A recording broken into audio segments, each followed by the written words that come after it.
اور چوتھی دلیل یہ دیتے ہیں کہ جی وہ بخاری میں حدیث ہے ہاتھ بن جاتا ہوں پاؤں بن جاتا ہوں. اچھا بس اتنی حدیث ہے؟ یہ پوری حدیث، یہی حدیث دلیل بنائی ہے کشف المحجوب میں بھی علی حجویری صاحب نے بھی. اس حدیث کے اوپر میں تفصیلی بول چکا ہوں، میری آپ یوٹیوب پہ ایک ویڈیو ضرور دیکھیں، توحید سے متعلق 10 دھوکے جو ان کے بزرگ دیتے تھے، ان میں نے اسے بھی ڈسکس کیا. یہ تو اللہ تعالیٰ نے کہا ہے کہ جب کوئی شخص فرائض پر پابندی اختیار کرتا ہے اور نوافل کے ذریعے ہمارا قرب حاصل کرتا ہے تو میں اس کے ہاتھ بن جاتا ہوں جس سے وہ پکڑتا ہے، میں اس کے پاؤں بن جاتا ہوں جس سے وہ چلتا ہے، میں اس کی آنکھ بن جاتا ہوں جس سے وہ دیکھتا ہے. تو کیا مطلب بھائی کہنا کیا چاہ رہے ہو؟ تم یہ کہنا چاہ رہے ہو کہ اللہ اس کے پاؤں بن جاتا ہے، خود فزیکلی حلول کر جاتا ہے اس کے اندر؟ نہیں، یہ مطلب نہیں ہے. اس کے پاؤں نہ اور ہاتھ اللہ کا مظہر بن جاتے ہیں، بس پھر وہ ایک چھلانگ میں فلاں جگہ پہنچ جاتا ہے اور فلاں جگہ پہنچ جاتا ہے اور فلاں جگہ.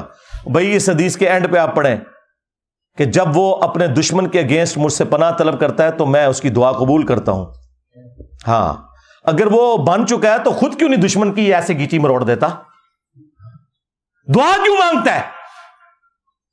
وہ تو مظہر بن چکا ہے نا. اس کا معنی بالکل یہ نہیں ہے. اس کا مطلب یہ ہے کہ کوئی شخص اللہ کے ساتھ کمیٹڈ ہو، پھر اللہ تعالیٰ اسے نیکیوں کے اوپر استقامت دے دیتا ہے. ہاتھ بن جاتا ہوں، پاؤں بن جاتا ہوں، آنکھیں بن جاتا ہوں. اس سے مراد یہ ہے کہ پہلے تو وہ اپنی کوشش کرتا ہے نا، اس کے بعد میں اسے استقامت دیتا ہوں کہ پھر پوری زندگی اس کی آنکھیں، پاؤں، ہاتھ، کان گناہ کی طرف نہیں بڑھتے بلکہ میری طرف ہی آتے ہیں. یہ میں اسے انعام دیتا ہوں. یہ کہتا ہے پھر انعام کیا ہوا؟ انعام یہ ہے کہ پہلے اس نے کوشش کی، استقامت ہی تو انعام ہے. پوری زندگی نیک عمال کرنے والے لوگ بھی اینڈ پہ جا کے اپنا بیڑا غرق کروا بیٹھتے ہیں. استقامت سے بڑی کوئی نعمت نہیں ہے. تو یہ اللہ تعالیٰ کی طرف سے اسے انعام ملتا ہے. لیس کمثلہ شیء وہو السمیع البصیر. اللہ کی مثل کوئی شے نہیں ہے، وہی سننے والا دیکھنے والا ہے. اللہ کے لیے آپ مثال ہی نہیں بیان کر سکتے کہ جی میں پاؤں بن جاتا ہوں، اس سے مراد یہ ہے کہ اللہ اس کے پاؤں بن جاتا ہے. نہیں، یہ لٹریچر کی زبان میں بات ہو رہی ہے. ہمارے نبی علیہ السلام کے لیے ہے نا، قل ان صلاتی ونسکی ومحیای ومماتی للہ رب العالمین. اے نبی تم فرماؤ اپنی امت سے کہ بے شک میری نماز، میری قربانی، میرا جینا، میرا مرنا سب کچھ اللہ کے لیے. اچھا دیکھیں ساری عزتیں انہوں نے اللہ کے نام کے اوپر، رسول کے نام کے اوپر ویل کی ہوئی ہیں، لیکن اس کے اگینسٹ عبادت ان بزرگوں کی کروا رہے ہوتے ہیں. بڑے پہنچے نے اللہ نو کدھر ذکر بھی نہیں کرتے بچے. جب ٹیکنیکل ڈسکشن ہوتی ہے تو پھر اللہ کو بیچ میں ڈالتے ہیں. میں اسی پہ پھر عرض کرتا ہوں نا کہ عزتیں اویل کی تم نے اللہ اور اس کے رسول کے نام کے اوپر، عز و جل و صلی اللہ علیہ وآلہ وسلم. چندے بٹورے تم نے قرآن و سنت کے نام کے اوپر، سواریاں سوار کی تم نے مکے اور مدینے کے نام کے اوپر، اور پھینکی جا کے بغداد شریف، اجمیر شریف، دیوبند شریف، بریلی شریف میں. غداری کی ہے تم نے اللہ کے ساتھ اور اس کے رسول کے ساتھ، عز و جل و صلی اللہ علیہ وآلہ وسلم. پھر دیکھ لو اس غداری کا انجام کیا ہوا ہے. کتنی بڑی بلا اللہ نے تمہارے اوپر چھوڑ دی ہے. ہاں میرے نبی عیسیٰ ہے ہی کوئی نہیں، تیرے بابے تھے شے ہی کوئی نہیں. ہاں کہتے ہیں تاریخی اتنا بڑا فتنہ کوئی نہیں آیا. ہاں بالکل ٹھیک ہے، عربی والا فتنہ. واقعی ان کو تو آج تک کسی نے چیلنج نہیں کیا تھا. یہ بیٹھے ہوتے تھے حکومتوں میں، کوئی بات کرتا تھا اس کو خاندان سمیت غائب کروا دیتے تھے. یہ تو آج یہ ماڈرن ڈیموکریسی، ماڈرن جو ویلیوز اس وقت اور سوشل میڈیا اور فریڈم آف ایکسپریشن کی برکات ہے. ادروائز یہ لوگ تو ابھی تک تو یہ حکومت کرتے آ رہے تھے، لیکن ہر عروج کو زوال ہے. یہ تو ہونا تھا ایک دن. وہ اللہ تعالیٰ کی سنت ہے، جس سے مرضی کروا لے. پیچھے تو اللہ ہوتا ہے نا، انسان تو کچھ بھی نہیں کر سکتا. تو اس قسم کے یہ لیم ایکسکیوزز پیش کر کے دفاع کیا کرتے تھے اپنے بابوں کا. علمی پوائنٹ نمبر 5، یہ انتہائی خطرناک اور شرمناک قسم کی اپروچ مفتی صاحب کی. یہ ساری باتیں کرنے کے بعد نا کہ جی یہ ان کی طرف غلط منسوب ہے، وہ ایسا کر نہیں سکتے، اگر ہمارے سامنے کرتے ہم فتویٰ دے دیتے، یہ کتابیں بدل گئی ہیں. اینڈ پہ جا کے نا جنہوں کے اندر پنجابی گھوں کھا لیا، ہاں غلاظت کھا لی اور ان باتوں کا دفاع کرنا شروع کر دیا. چشتی رسول اللہ کا بھی دفاع کیا اور لوائی اعظم من لوائی محمد، میرا جھنڈا محمد کے جھنڈے سے بھی بڑا ہوگا، اس کا بھی دفاع کر دیا۔ اللہ کے بندو، جب یہ کہہ رہے تھے کہ یہ بکواسیات ہیں تو دفاع کس بات کا کر رہے ہو؟ یہ اللہ تعالیٰ نے تمہیں ننگا کرنا تھا، اینڈ پہ جا کے دفاع کیا، اور پھر بڑے مزے لے کے نا حسس کے واقعہ سنا رہے ہیں۔ یہ جی پیر صاحب تھے، ان کا نام تھا صادق، تو انہوں نے اپنے ایک مرید سے پڑھوایا لا الہ الا اللہ صادق رسول اللہ، نعوذ باللہ۔ اے نما بھی مارکیٹ آ گیا جی۔ ہاں، پھر دوسرے کسی بزرگ تک بات پہنچی تو انہوں نے کہا نہیں، کوئی پریشانی والی بات نہیں ہے، وہ صادق اپنے آپ کو مراد نہیں لے رہے تھے، وہ صادق نبی علیہ السلام کو مراد لے رہے تھے، کیونکہ نبی علیہ السلام بھی تو صادق اور امین ہے۔ دیکھو کڈی کہانی کراندے جے، پر چشتی دی چے تے عربی چ کوئی نہیں جے ہوندی۔ ہاں اچھا، یہ تعویل پرانے بزرگ بھی کرتے تھے کہ وہ جب کلمہ پڑھا رہے ہوتے تھے نا تو بیچ میں نیت نبی علیہ السلام کی کرتے تھے۔ ہاں، تو سرکار اس کا مطلب یہ ہے کہ اگر سیدنا ابوبکر کلمہ پڑھاتے ہیں صدیق رسول اللہ، تو نبی علیہ السلام بھی تو صدیق ہیں، نبی علیہ السلام فاروق بھی ہیں، نبی صلی اللہ علیہ وآلہ وسلم غنی بھی ہیں، آپ مرتضیٰ بھی ہیں، حیدر بھی ہیں۔ تو کیا خلفائے راشدین اپنے ناموں کے کلمے پڑھا کے تو یہ کنایا کیا کرتے تھے؟ تو یہ جو میں نے دعویٰ کیا تھا نا کہ ان کا اور ان کے بزرگوں کا اس دین کے ساتھ کوئی لینا دینا نہیں ہے جو اس شخصیت میں نازل ہوا ہے جس کی قبر مدینے میں ہے صلی اللہ علیہ وآلہ وسلم، تو میں یہ کہنے میں حق بجانب ہوں کہ مرنے سے پہلے اے مسلمان کر لے اس پہ غور، کتابوں کا خدا اور ہے، بابوں کا خدا اور، کتابوں کا پیمبر اور ہے، بابوں کا پیمبر اور۔ یہ لوگ میرے پہ اعتراض کرتے تھے نہیں جی خدا تو ساروں کا ایک ہے، انجینئر صاحب نے 2 خدا بنا دیے ہیں۔ یہ بھائی محاورے میں بات ہو رہی ہے، خدا تو واقعی سب کا ایک ہے، آپ بھگوان کہہ لیں، خدا کہہ لیں، اللہ کہہ لیں، گاڈ کہہ لیں، سپریم بینگ کہہ لیں، سپر نیچرل ایجنسی کہہ لیں، لیکن ان کوالٹیز کے ساتھ ماننا ہے جو نبی صلی اللہ علیہ وآلہ وسلم نے تعلیم فرمائی ہیں، ورنہ پھر آپ اس اللہ رسول کو نہیں مان رہے، ہاں آپ اپنے بزرگوں کی تعلیمات لے کر چل رہے ہو۔ تو اینڈ پہ جا کے انہوں نے پھر دفاع کیا چشتی رسول اللہ کا، اور پھر لوائی اعظم من لوائی محمد، بازید کے اس نعرے کا انہوں نے دفاع کیا کہ قیامت کے دن بازید نے کہا تھا نا کہ میں، یعنی اس کی زبان سے یہ، بلکہ یہ الفاظ جو موجود ہیں وہ تو بڑے خطرناک ہیں کہ بازید سے پوچھا گیا کہ بتائیں قیامت کے دن سب لوگ کس کے جھنڈے کے نیچے ہوں گے؟ تو اس نے کہا کہ میں اللہ کی قسم اٹھا کر کہتا ہوں کہ ساری مخلوقات، محمد اور تمام انبیاء قیامت کے دن میرے جھنڈے کے نیچے ہوں گے، نعوذ باللہ من ذالک۔ تو مفتی صاحب نے اس کی تعویل کیا جی اس کی تعویل میں یہ کرتا ہوں کہ ان کے منہ سے اس وقت اللہ بول رہا تھا، ہاں یہ پرانے بھی یہی کچھ کہتے تھے، تو اللہ کا جھنڈا تو محمد کے جھنڈے سے بڑا ہی ہوگا نا۔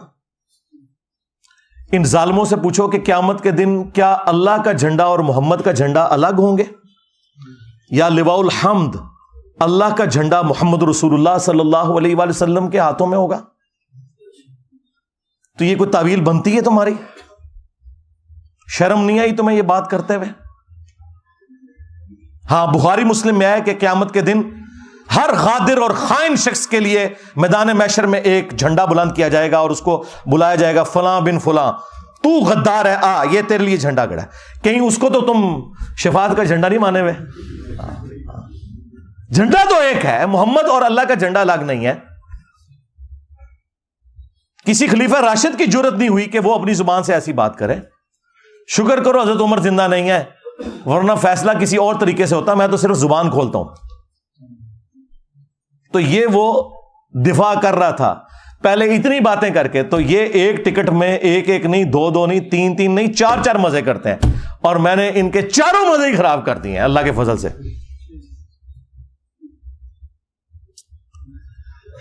علمی پوائنٹ نمبر 6، سیکنڈ لاسٹ، اور یہ میں بریلوی عوام کو مخاطب کر رہا ہوں کیونکہ یہ لوگ تو ناقابل علاج ہیں، سیدھی سی بات ہے کہ میں نے کئی ایک ویڈیوز میں گستاخانہ عبارتیں ہائی لائٹ کی ہیں، میں مختصراً یہاں پر بھی بیان کر دیتا ہوں۔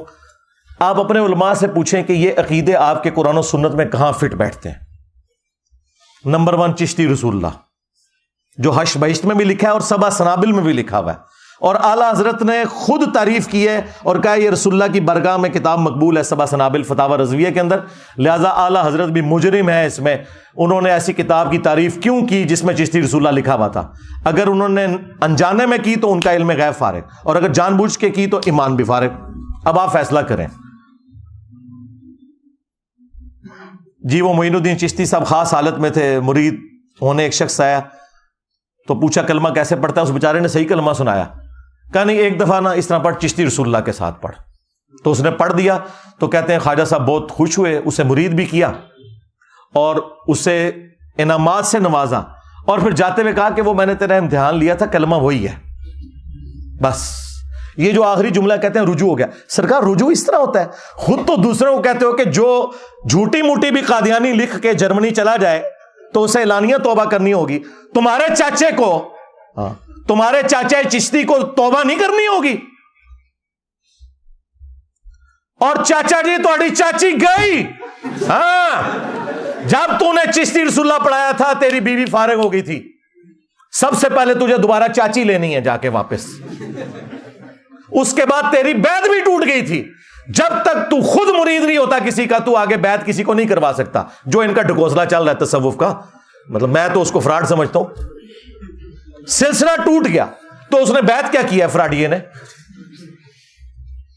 نہیں جی یہ غلط منصوبہ ہے. پرنٹ کیوں کر رہے ہو؟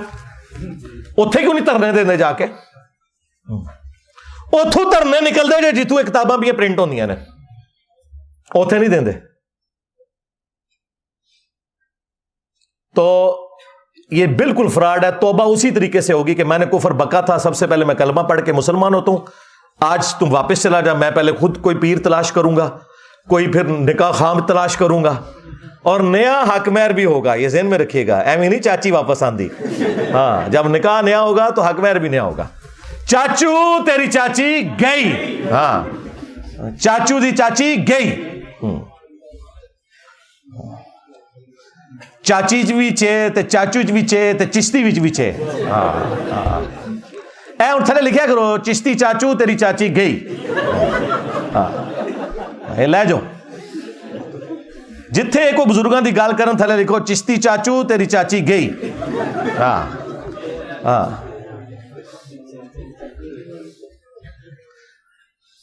تو یہ اس طریقے سے جھوٹے جھوٹے دفاع کرتے ہیں. اللہ کے بندو اس طریقے سے اگر معاملہ، اگر کلمہ ہی نہیں ہے تو پیچھے اسلام کیا رہ گیا؟ اور دوسرا ریفرنس ہے اشرف علی تھانوی رسول اللہ. آپ سوچ رہے ہوں کہ اس کا ذکر کیوں کر رہے ہیں بریلویوں کے ساتھ؟ اس لیے کہ بریلویوں کو یہی بات سمجھ آئے گی کیونکہ اشرف علی تھانوی رسول اللہ کو وہ کفر کہتے ہیں آلریڈی. اب ویسے خاموشی اختیار کر لیے. ایک مولوی نے تقریر ریکارڈ کی، کہتا رہا اشرف علی رسول اللہ کا سوال تو یہ علماء دیوبند خود جواب دیں گے، میں صرف چشتی رسول اللہ کا جواب دوں گا. ہائے ہائے کس طرح پرا بنے انہیں. یعنی ایک جملہ بولنے کے لیے تیار نہیں ہے. کہہ رہے ہیں وہ دفاع کریں گے. ایک جملہ بول دو نا کہ ہم 100 سال سے کفر کہہ رہے تھے، اب انجینئر کی وجہ سے اب ہم صرف انجینئر پہ بھونکیں گے، ان کو ہم کچھ نہیں کہیں گے، ہم اتنے ماز نہیں کھول سکتے. وہ انجینئر کا حوصلہ ہے. ہاں تو یہ دوسرا ریفرنس بھی بریلویوں کے کھاتے میں ہے کیونکہ اب یہ خاموش ہو رہے ہیں.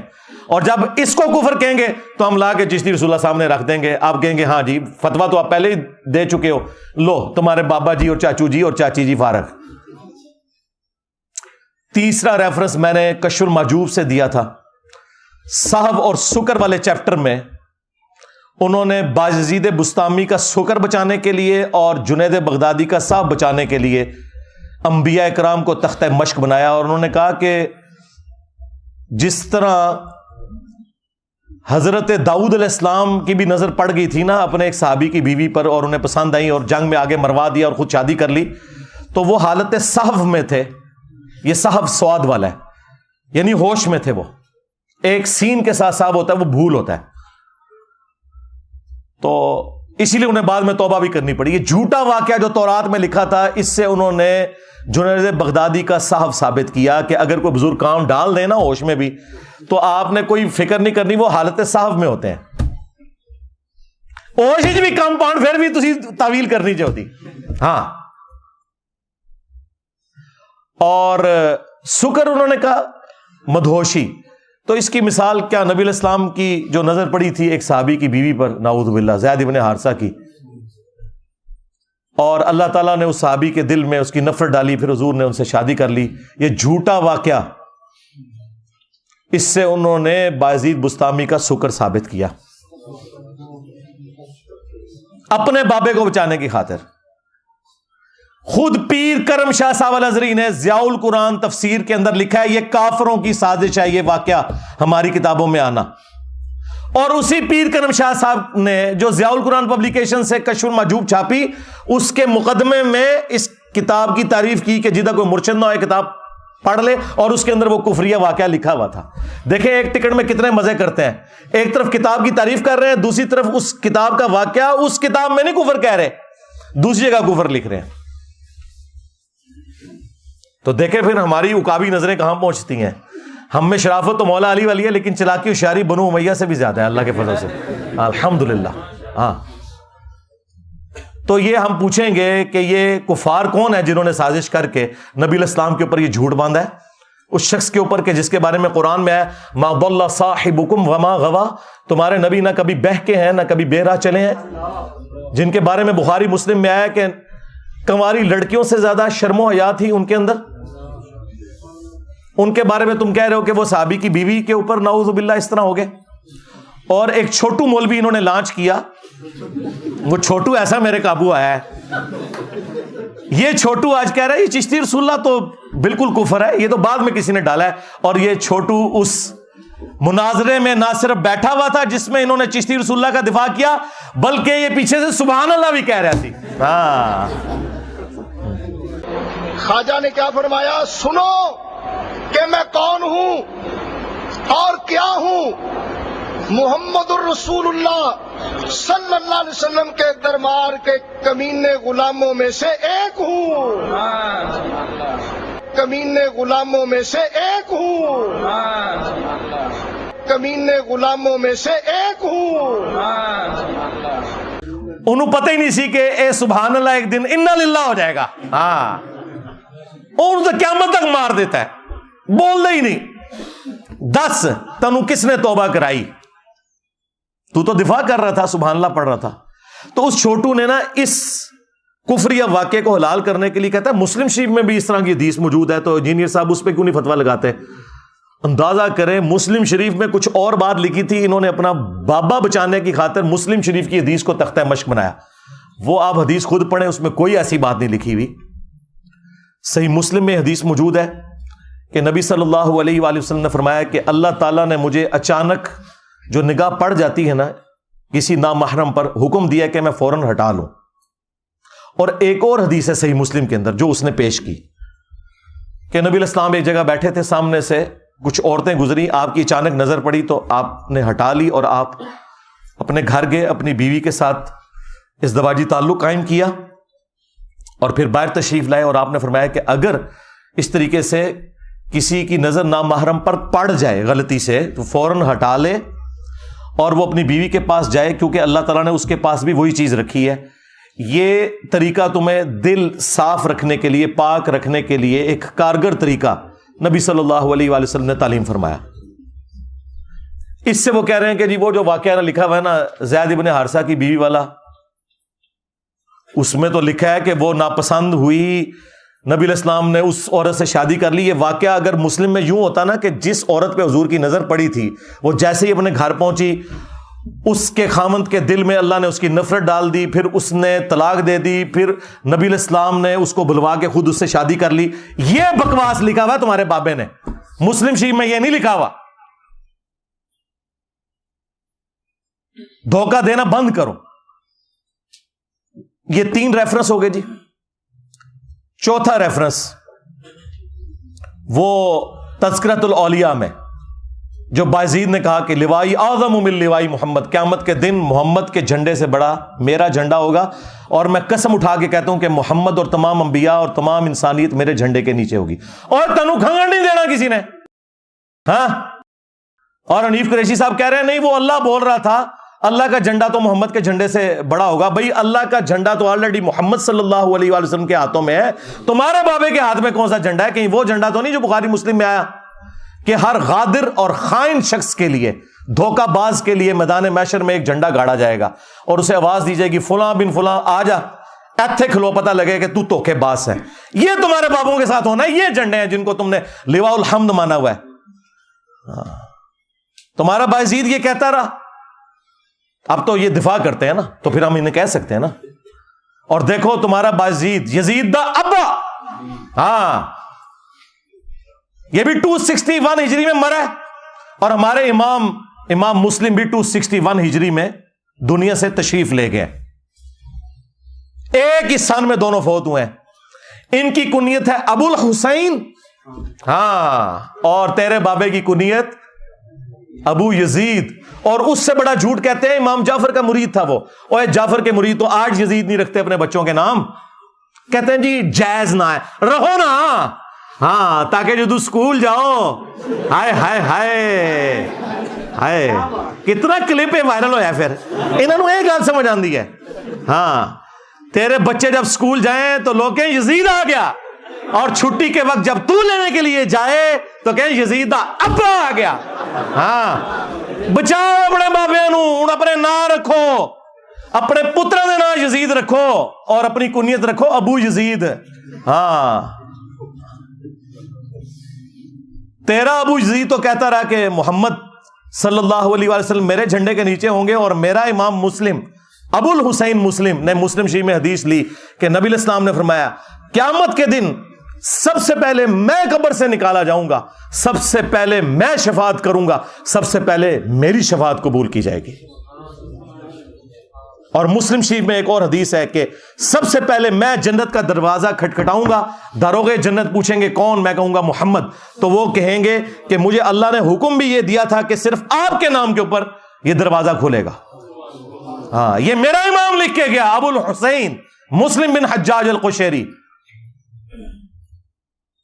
اور بازید کے چیپٹر میں نا انہوں نے لکھا ہوا ہے بازید بستامی کی معراج. ہاں, اور کہتے ہیں جس طرح انبیاء میں رسول اللہ کو معراج ہوئی ہے نا, اس طرح اولیاء میں اس کو ہوئی ہے معراج. یعنی ابو بکر عمر عثمان و علی کو نہیں ہوئی, ان ہوئی ہے. اور کہتے ہیں جنید بغدادی فرمایا کرتے تھے, اس میں ساتھ لکھا ہوا ہے تذکرۃ الاولیاء میں, کہ بازید کا مقام اولیاء میں ایسا ہے جیسا کہ جبرائیل علیہ السلام فرشتوں میں, یعنی فرشتوں کے سردار جبرائیل ہیں, اولیاء کے سردار بازید ہیں. تو سرکار عبد القادر جیلانی دی ہو گئی چھوٹی. ہاں, کیونکہ آپ تو کہتے ہیں وہ اولیاء کے سردار ہیں, اور عبد القادر جیلانی تو آئے بھی بعد میں, وہ 471 میں پیدا ہوئے اور 561 ہجری میں فوت ہوئے, اور یہ ان سے 300 سال پہلے فوت ہوئے 261 ہجری میں بازید بستامی. ان فیصلہ کرو کہ اولیاء دا سردار کون ہے. ہم سے پوچھیں گے ہمارے تو اولیاء کے سردار ہیں ابو بکر عمر عثمان و علی رضی اللہ عنہم اجمعین وعلیہم السلام اجمعین. تو اسی فیصلہ کرو کہ عبد القادر جیلانی ولیاں دا سردار ہے یا بازید بستامی, کیونکہ تواڈے جنید بغدادی نے کہا ہے نا. ہاں, اور جنید بغدادی تو خود عبد القادر جیلانی کا پردادا پیر ہے. پردادا پیر کی بات مانے یا عبد القادر جیلانی کی مانے؟ سب کچھ فراڈ چل رہا ہے بھائی. تو یہ نبی صلی اللہ علیہ وآلہ وسلم کی عصمت کے اوپر لوگ ڈاکہ مارا کرتے تھے. ہم نے آ کے اب ان کو پکڑا ہے, اور ان کا جو بہانہ تھا نا جی با خدا دیوانہ باش, کیونکہ یہی بازید کہتا تھا سبحانی ما اعظم شأنی, میں پاک ہوں میری شان بڑی بلند ہے. وہ کہتے ہیں وہ اللہ بول رہا تھا منہ سے, تو وہ یہ آپ ذرا شتیہات میں لیں. لیکن یہ جو اس نے بکا کہ میرا جھنڈا محمد کے جھنڈے سے بڑا ہوگا, جبکہ قیامت کے دن جھنڈا ایک ہی ہے اللہ کا, وہ رسول اللہ کے ہاتھوں میں ہے, یہ کس جھنڈے کی بات کر رہا ہے؟ ٹائم قیامت تک کا جواب دینا جو ویڈیو چاہ کے دا.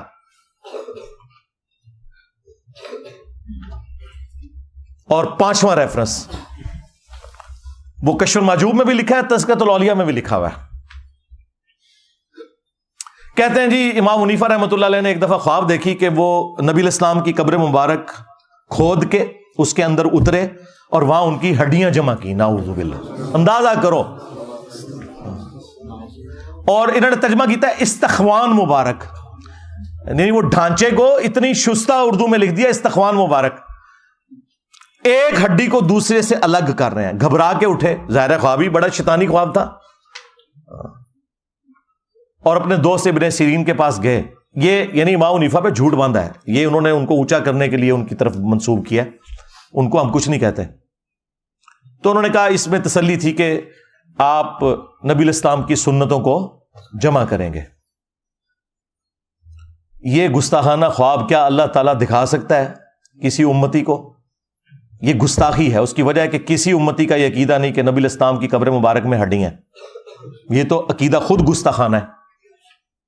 اللہ نے اگر خواب دکھانا تھا تو دکھاتا کہ امام حنیفہ نبی الاسلام کے برتن جمع کر رہے ہیں, آپ کا آسا مبارک جمع کر رہے ہیں, آپ کے کپڑے مبارک جمع کر رہے ہیں, قبر میں اتر کے ہڈیاں جمع کر رہے ہیں, اور الفاظ ہیں ایک کو دوسرے سے چن چن کے علیحدہ کر رہے ہیں. اچھا جڑی وہ کیتیاں سن وہ کتنے نے لیاؤ کیڑی کتاب جو امام حنیفہ دی جہدے انہوں نے حدیثاں جمع کیتیاں نے؟ اے بھی کوڑ ہے تہاڈا. جنہوں نے حدیثیں جمع کی تھی ان کی تو کتابیں یہاں رکھی ہوئی ہیں. امام حنیفہ کی کتاب کدھر ہے؟ لے کے آؤ. جھوٹ.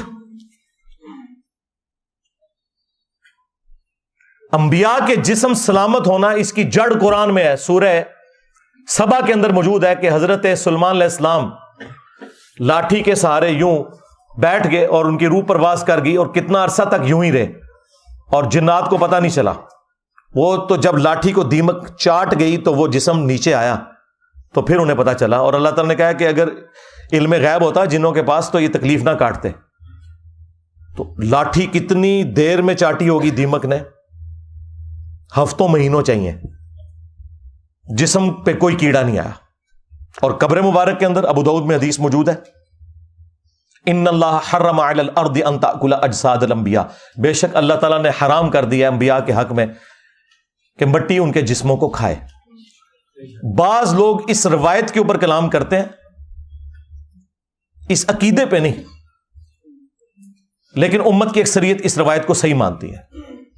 صرف امام بخاری کا اختلاف ہے, وہ تفرد ہے. لیکن امام بخاری نے صحیح بخاری میں لیا ہے کہ حضرت عمر کی وفات کے 70 سال کے بعد آلموسٹ جب حجرہ عائشہ گر گیا تو ایک پاؤں ظاہر ہوا. لوگوں نے استغفار پڑھی کہ یہ پاؤں نبی الاسلام کا ہے. تو بعد میں عروہ ابن زبیر کو بلایا گیا جو سیدہ عائشہ کے بھانجے تھے, محرم تھے, وہ اس حجرے میں اکثر جایا کرتے تھے. انہوں نے جب پاؤں دیکھا انہوں نے کہا نہیں یہ حضرت عمر کا پاؤں ہے, اس جگہ حضرت عمر کی قبر تھی. اچھا اس میں یہ نہیں ہے کہ پھر حضرت عمر نے اپنا پاؤں خود اندر کر لیا, نہیں, انہوں نے اندر کر کے ان کو. آج بھی نبی الاسلام کی قبر کھودیں گے, نبی الاسلام آپ کو اسی حالت میں نظر آئیں گے جیسے آپ کو دفنایا گیا تھا. ہاں, کوئی چلتے پھرتے نظر نہیں آئیں گے. جو انبیاء کا قبروں میں نماز پڑھنا یہ سب کچھ برزخی ہے. اسی طریقے سے بیت المقدس میں جمع ہونا یہ سب کچھ برزخی ہے. تو امام بخاری اس عقیدے کو صحیح مانتے تھے. اور وہ حدیث جو المصنف ابن ابی شیبہ کے اندر موجود ہے اور ہمارے استاد شیخ زبیر صاحب نے فضل الصلاۃ علی النبی میں بھی لی ہے, حضرت عمر فاروق رضی اللہ تعالیٰ عنہ کا قول ہے, جب وہ دانیال علیہ السلام کی وہ ایک جسم مبارک کا تابوت نکلا تو پھر انہوں نے وہاں تستر نامی جگہ جہاں سے یہ نکلا تھا انہوں نے پھر خط لکھا کہ یہ اللہ کے پیغمبروں میں سے ایک پیغمبر کا تابوت ہے, اور اللہ کے جو پیغمبر ہوتے ہیں ان کی لاش کو نہ مٹی کھاتی ہے, نہ آگ جلاتی ہے, اور نہ درندے کھاتے ہیں. یہ پروٹوکول ہے. یہ وہ حدیث ہے جسے سارے صحیح مانتے ہیں, یعنی یہ عقیدہ اپنی اصل میں ٹھیک ہے. تو اب مجھے بتائیں انہوں نے یہ عقیدہ کہاں سے نکال لیا کہ جی قبر مبارک کے اندر ہڈیاں؟ کہتے ہیں جی خواب پہ تو کوئی اختیار نہیں. ہم کہہ رہے ہیں اختیار کوئی نہیں, لیکن اسے شیطانی خواب کو نا, اس کو تم فضیلت بنا کے کیوں پیش کر رہے ہو؟ ہم بھی کہہ رہے ہیں یہ شیطانی خواب ہی اکثر تمہارے بابے دیکھتے تھے. وہ نبی الاسلام کا جسم مبارک کیوں کہہ رہے ہو؟ یہاں میں تم سے اختلاف ہے. لو جی یہ میں نے 5 حوالے دیے, اور اس سے پہلے میں نے اسی پارٹی کے ایک اور بندے کو بھی دیے تھے, بریلوی پارٹی میں جو دوسری طرف ہے, جس طرح وہ رائٹسٹ ہوتے ہیں اور لیفٹ والے لوگ ہوتے ہیں نا, اس وقت بریلیوں میں بھی 2 پارٹیاں بن گئی ہیں نا. ایک کو لیڈ کر رہے ہیں مفتی اشرف آصف جلالی صاحب, ڈاکٹر اشرف آصف جلالی صاحب. انہیں بھی میں نے یہ کہا تھا, انہوں نے کہا تھا انجینئر جس چیز کے اوپر تجھے ہے نا اپنا مسئلہ وہ تو ویڈیو میں بیان کر. تو وہ میں نے بیان کیا ہوا ہے, آج تک کسی نے کوئی علمی جواب نہیں دیا. یہی 5 حوالے میں نے ان کو بھی دیے تھے پنجتن پاک کی نسبت سے, یہی 5 حوالے آج میں نے دوسری پارٹی کو بھی دیے ہیں, حنیف قریشی صاحب, کیونکہ مفتی حنیف قریشی کو یہ رافضی کہتے ہیں اور یہ ان کو ناسبی کہتے ہیں. اسی لیے وہ دادا دربار گئے تھے تو انہوں نے تقریر نہیں کرنے دی مفتی صاحب کو, بھاگنا پڑا وہاں سے. تو بریلویوں میں بھی اس وقت 2 بڑے دھڑے بنے ہوئے ہیں. تو اس کو تو میں نے پہلے دیا تھا, مفتی صاحب کو میں نے اب دے دیا, اور میں نے کوئی بے احترامی مفتی صاحب کی نہیں کی. امید ہے وہ ویڈیو میں آ کے جواب دیں گے اور ان ساری باتوں میں اپنی عوام کو سیٹسفائی کریں گے. ہمیں سیٹسفائی کرنے کی ضرورت نہیں, آپ اپنی پبلک کو خود جواب دیں.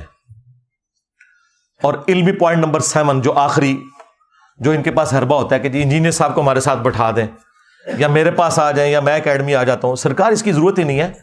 آپ اپنی کوئی نمائندہ شخصیت کی بات کریں. اس کی وجہ ہے کہ آپ کو تو اکثریت نہیں مان رہے. اکثریت تو پارٹی وہ ہے جو الیاس قادری پارٹی اور ڈاکٹر اشرف آصف جلالی پارٹی ہے, وہ تو آپ کو رافضی مانتے ہیں. تو آپ بریلویوں کے کہاں سے نمائندہ ہو گئے؟ سیدھی سی بات ہے, میجورٹی تو ان کے ساتھ ہے. آپ کو کس نے نمائندہ شخصیت بنا دیا؟ اور ان کی بھی بات ہم کریں گے, وہ بھی نمائندہ شخصیت نہیں ہے ڈاکٹر اشرف جلالی, کیونکہ دوسری پارٹی ان کے خلاف ہے. نمائندہ شخصیت ہے مفتی منیب الرحمان صاحب. ہاں, جب سعد رضوی صاحب کے دھرنے کے اوپر مشکل وقت آیا تھا تو اس وقت کے آرمی چیف نے مفتی منیب صاحب کو بلا کر ثالثی کروائی تھی. وہ ہے نمائندہ شخصیت. تو نکالو اپنے بڑوں کو, ہاں ہوا لگواؤ 14 اگست کے اوپر. ہاں یار, ہمارے پاکستانی قوم بھی اپنے صدر پاکستان کو ہوا لگواتی ہے. ہاں, حالانکہ ڈیموکریٹک سسٹم میں صدر کے عہدے کی کوئی ضرورت ہی نہیں. یہ کروڑوں اربوں روپے کا نقصان پاکستانی نیشن کے اوپر انہوں نے تھوپا ہوا ہے. پرائم منسٹر ہے, بس صرف ایک اعزازی ہوتا ہے. تو اپنے بڑوں کو ہوا لگواؤ نا. دیکھو, جب ہمارے صحابہ کرام پر برا وقت آیا, غزوہ حنین کے موقع پر ایک تکبر والا جملہ صحابہ کی زبان سے نکل گیا. سورہ توبہ میں آیا, اپنی کثرت کے اوپر انہوں نے تعجب کیا تو اللہ تعالیٰ کہتا ہے پھر بھاگنے کی جگہ نہیں ملی. ہاں جی, ہم بدر میں 313 تھے, غالب آئے, آج تو ہم ہزاروں میں ہیں. قبیلہ حوازن کے تیروں کا مقابلہ نہیں کر سکے, اور 12,000 کے لشکر میں صرف 80 بندے نبی الاسلام کے ساتھ رہ گئے. اور نبی الاسلام اپنے خچر پہ اکیلے آگے بڑھے 80 لوگوں کو ساتھ لے کر, اور آپ کی مہار آپ کے چچا زاد ابو سفیان بن حارث نے, یہ مامو جی کے والد نہیں ہے, یہ نبی الاسلام کے چچا زاد ہے, ابو سفیان بن حارث. ہاں, اور نبی الاسلام خچر پہ آگے بڑھ رہے ہیں. انا النبی لا کذب انا ابن عبد المطلب, میں نبی ہوں, اس میں کوئی شک نہیں, میں عبد المطلب کا بیٹا ہوں, اس میں کوئی شک نہیں. یعنی یہ لیڈر کا پتہ ہی اس وقت چلتا ہے جب مشکل وقت آتا ہے. اگر نبی الاسلام اپنی اس دعوت میں سچے نہ ہوتے تو کبھی آگے نہ بڑھتے. اور آپ نے ایک مٹھی بھری یوں کنکروں کی اور کافروں کی طرف یوں پھینکی, اللہ تعالیٰ نے ان کی آنکھوں کو اندھا کر دیا, مسلمانوں کو فتح نصیب ہوگی. تو سرکار, آپ کے فرقوں کے اوپر برا وقت آیا ہے تو نکالو اپنے بڑے باہر. ہاں, نکلے مفتی منیب صاحب, میں ہوں مفتی منیب, اس میں کوئی شک نہیں, میں ہوں مفتی اعظم پاکستان. انجینئر کدھر ہے, نکل آ. مفتی صاحب آئے, ان کو آنے کا ٹکٹ بھی دوں گا, اور اسلام آباد سے جیلم کی میں اسپیشل گاڑی ان کے لیے بھجواؤں گا, اور یہاں میں انہیں بٹھاؤں گا, خود سامنے بیٹھوں گا. ہاں, آ کے بات کریں عقیدے کے اوپر. اور یہ مجھے شوق نہیں ہے, یہ کہتے ہیں نا جی بیٹھ, اور ہمارے اسٹوڈنٹ بھی ہمیں آئے دن جو ہے وہ تنگ کرتے ہیں. میں آپ لوگوں کی وجہ سے کہہ رہا ہوں, ورنہ مجھے کوئی ضرورت نہیں یار. جن لوگوں کی اپنی ویورشپ سینکڑوں اور ہزاروں میں ہے, ٹھیک ہے, میری تصویر لگائیں تو ہزاروں تک جاتی ہے, ان کے ساتھ مجھے بیٹھ کے کیا لینا ہے. آئے, جو بندیوں کو شوق ہے مفتی تقی عثمانی صاحب کو نکالیں. میں ہوں مفتی تقی عثمانی, علماء دیوبند کا ہیڈ. انجینئر آ سامنے, یہاں بیٹھے, میں نیچے بیٹھوں گا.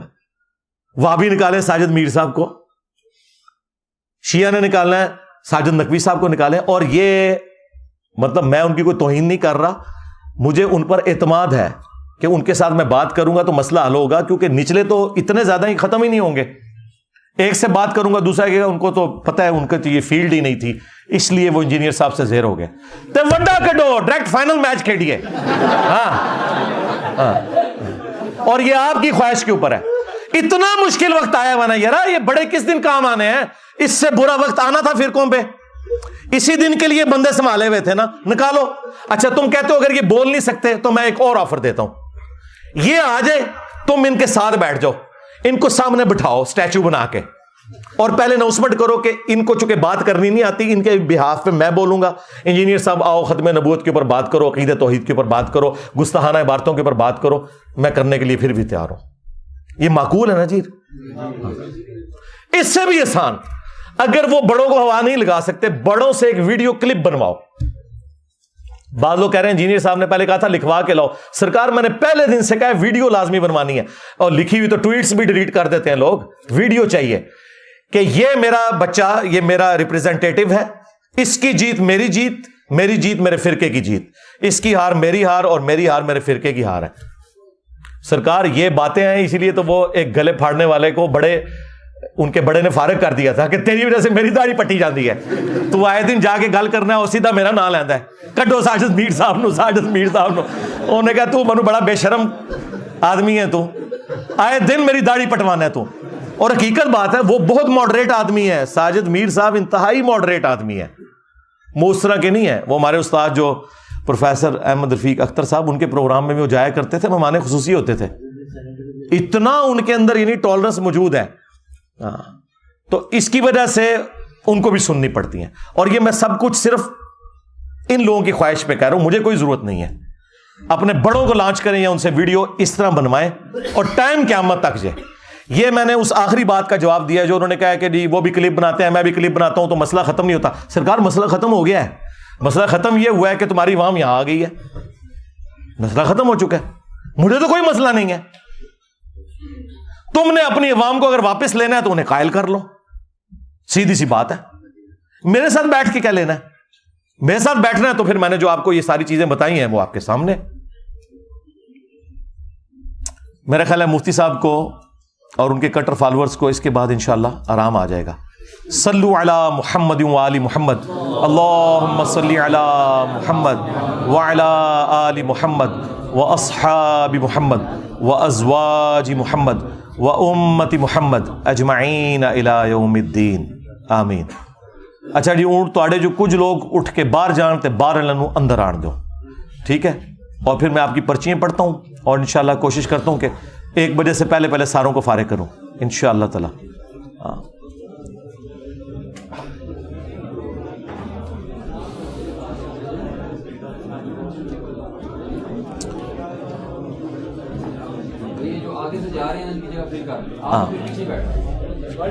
ہاں ٹھیک ہے، اور اٹھو نا، قربانی کرو نا، گلیں ہی کر دو خالی، قربانی کرو۔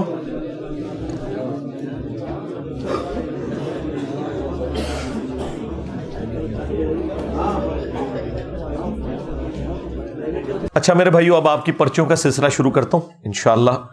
وہی جو ڈیٹیل طلب چیزیں ہوں گی وہ انشاءاللہ میں آپ کو ویڈیو ریفر کر دوں گا اور باقی کے اوپر صرف ورڈکٹ دوں گا انشاءاللہ تعالی۔ کیا جنت میں نبی صلی اللہ علیہ وآلہ وسلم صرف اپنی امت کی شفاعت کریں گے یا تمام امتوں کی شفاعت کریں گے؟ یہ جنت کے بجائے میدان محشر لکھنا چاہیے تھا۔ بخاری مسلم دونوں میں حدیث موجود ہے کہ سب سے پہلے نبی علیہ السلام کی مبارک دعا سے شفاعت کا دروازہ کھلے گا، اور اس کے بعد پھر باقی انبیاء بھی، فرشتے بھی اور اللہ کے نیک بندے بھی شفاعت کریں گے۔ صرف انبیاء تک یہ شفاعت نہیں ہے، اور اللہ کے نیک بندوں سے مراد وہ لوگ ہیں جنہوں نے واقعی اللہ کے لیے کمٹمنٹ شو کی ہے، اپنی عبادت نہیں کروائی بلکہ اللہ کی عبادت کی ہے۔ تو یہ عقیدہ بالکل ٹھیک ہے۔ شفاعت رسول کا عقیدہ صلی اللہ علیہ وآلہ وسلم، اس پہ تفصیلی ویڈیو میری دیکھ لیں۔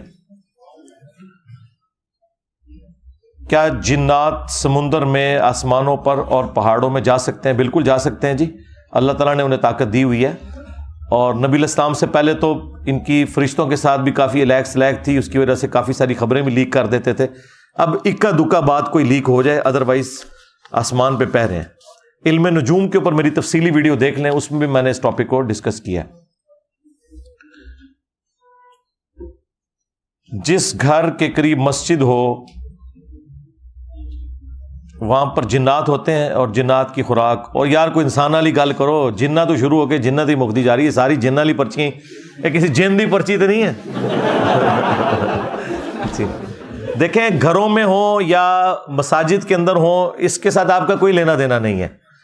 اس کی وجہ یہ کہ آپ اس طرح فیل نہیں کر سکتے، الا یہ کہ کبھی وہ انسانی شکل میں سامنے آ جائیں تو ان کے لیے کوئی جگہ تنگ نہیں ہوتی۔ ہمیں حکم یہ ہے کہ ہم جب ٹوائلٹ جائیں گے تو ہم نے دعا کرنی ہے، صحیح بخاری میں حدیث ہے، اللہم انی اعوذ بک من الخبث والخبائث، اے اللہ میں شریر جنوں اور جنیوں سے تیری پناہ میں آتا ہوں۔ بس یہ آپ نے دعا کرنی ہے تاکہ وہ کوئی خطرناک معاملہ نہ ہو۔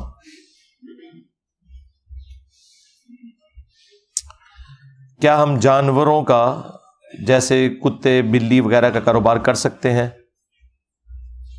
کتے اور بلی کا کاروبار کرنے سے نبی علیہ السلام نے خرید و فروخت کرنے سے منع فرمایا۔ ہاں بغیر خرید و فروخت کے آپ کتا پالیں حفاظت کے لیے یا شکار کے لیے، وہ تو قرآن میں بھی اجازت ہے اس کی، اور بلی آپ ویسے پال سکتے ہیں، اس میں کوئی مسئلہ نہیں ہے، لیکن خرید و فروخت کرنا منع ہے۔ اور بلی کا تھوک بھی پاک ہے، صرف بلی کا، کتے کا تھوک ناپاک ہے۔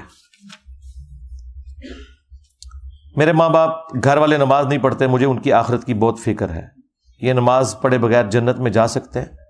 بھائی جو نماز پڑھ رہے ہیں انہیں بھی بڑی محنت کرنی پڑے گی جنت میں جانے کی، اور نماز نہ پڑھنے والے تو سیدھا سیدھا جہنم کا ایندھن ہے۔ قرآن میں واضح ہے کہ جہنمیوں سے جب پوچھا جائے گا کہ کس چیز نے تمہیں جہنم میں پہنچایا، تو وہ کہیں گے قالوا لم نک من المصلین، ہم دنیا میں نماز نہیں پڑھا کرتے تھے۔ نماز تو یعنی مسلمان ہی نہیں جو نماز نہ پڑھے۔